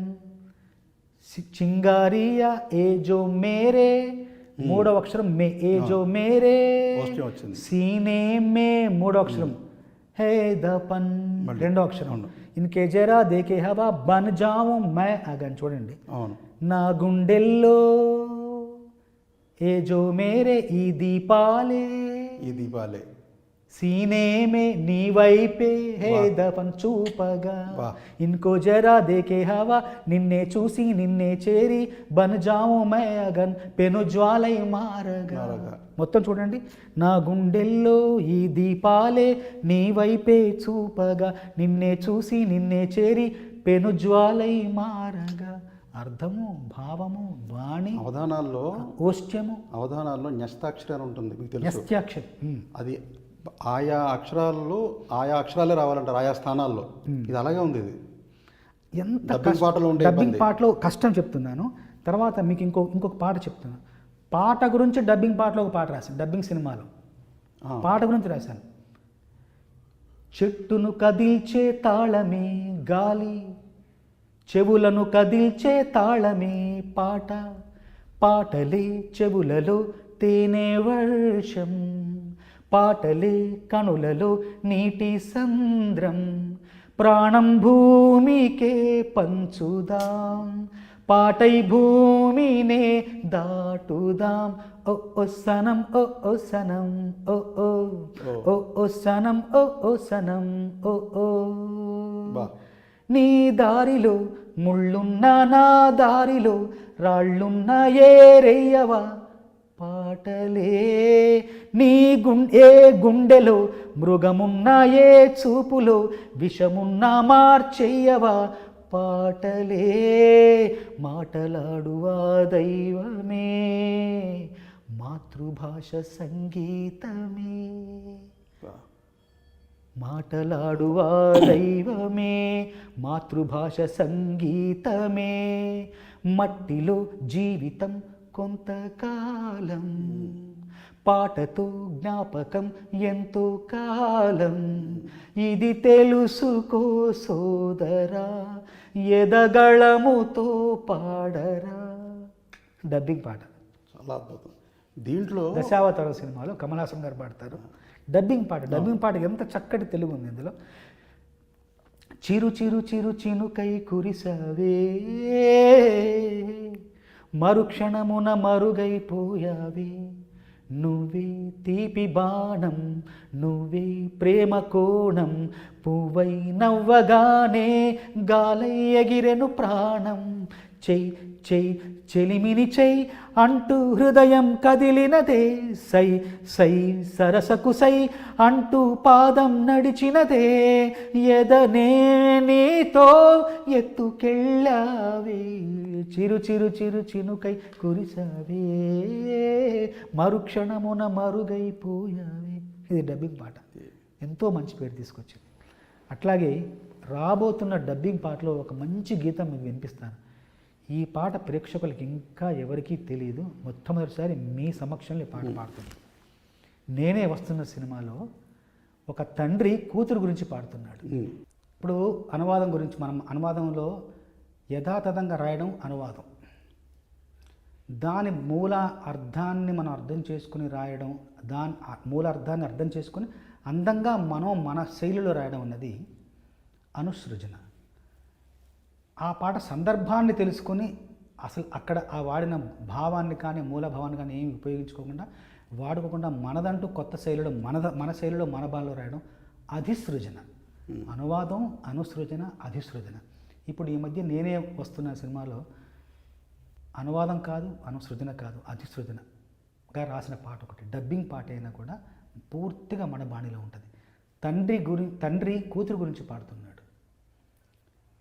ముద్దు ముద్దు వాన కురవడమేంటి, ముత్యమొచ్చి నన్ను కలవడమేంటి, అమృతంలో నేను మునగడమేంటి, అంతరిక్షమంత ఎదగడమేంటి, దేవదూత నాకు పుట్టడమేంటి, దీవెనల భిక్ష పెట్టడమేంటి, తండ్రి పదవిని పట్టడమేంటి, బాల్యంలోకి మళ్ళీ నెట్టడమేంటి, ఈ జగం మల్లె పువ్వులా మారడమేంటి, పాలబువ్వలా ఊరడమేంటి, పచ్చి పచ్చి నీ చూపుతో ఈ క్షణం హంసనవలా ఊగడమేంటి, స్వర్ణ వీణలా మోగడమేంటి, వచ్చిరాని నీ మాటతో బుజ్జాయి కాళ్లకు రక్షణ కోసం ఈ భూమి ఎత్తెను తన అవతారం, అమ్మాయి తలపై గొడుగై నిలిచెను ఆకాశం, చిన్నారి శ్వాసల సన్నిధి కోసం వేచింది వీచింది చల్లని పవనం, ఈ విశ్వమే నువ్వు చిందులాడు మైదానం. బా అద్భుతం, అద్భుతం అండి. ఇది బాణికి రాశాను, కానీ వేరే భావం అంతా నేను పొందుపరిచిన భావం. ఎంత సంతోషాన్ని ఎంత సంతృప్తినిస్తాయి ఇలాంటి పాటలు. ఒక డబ్బింగ్ సినిమాలో రాశాను, కానీ గర్వంగా చెప్పుకోగలుగుతున్నాను. మీకు ఒక సాహిత్యం చెప్తాను. స్పందించే హృదయాలు, అందించే చప్పట్లు, ఆ శబ్దంలోనే ఉంది అంతేలేని సంతోషం. హర్షించే అధరాలు, వర్షించే దీవెనలు, ఆ మంత్రంలోనే ఉంది అవధేలేని ఆనందం. ఆనందం ఉరకలు వేస్తే గానం, ఆవేదన మనసును మూస్తే మౌనం. వింటున్నావనేస్తం మౌన సంగీతం, వింటున్నావనేస్తం నా మౌన సంగీతం. ఎంత తెలుగు ఉంది. అవును. భూమి గగనంతో చేసేను బాసలు.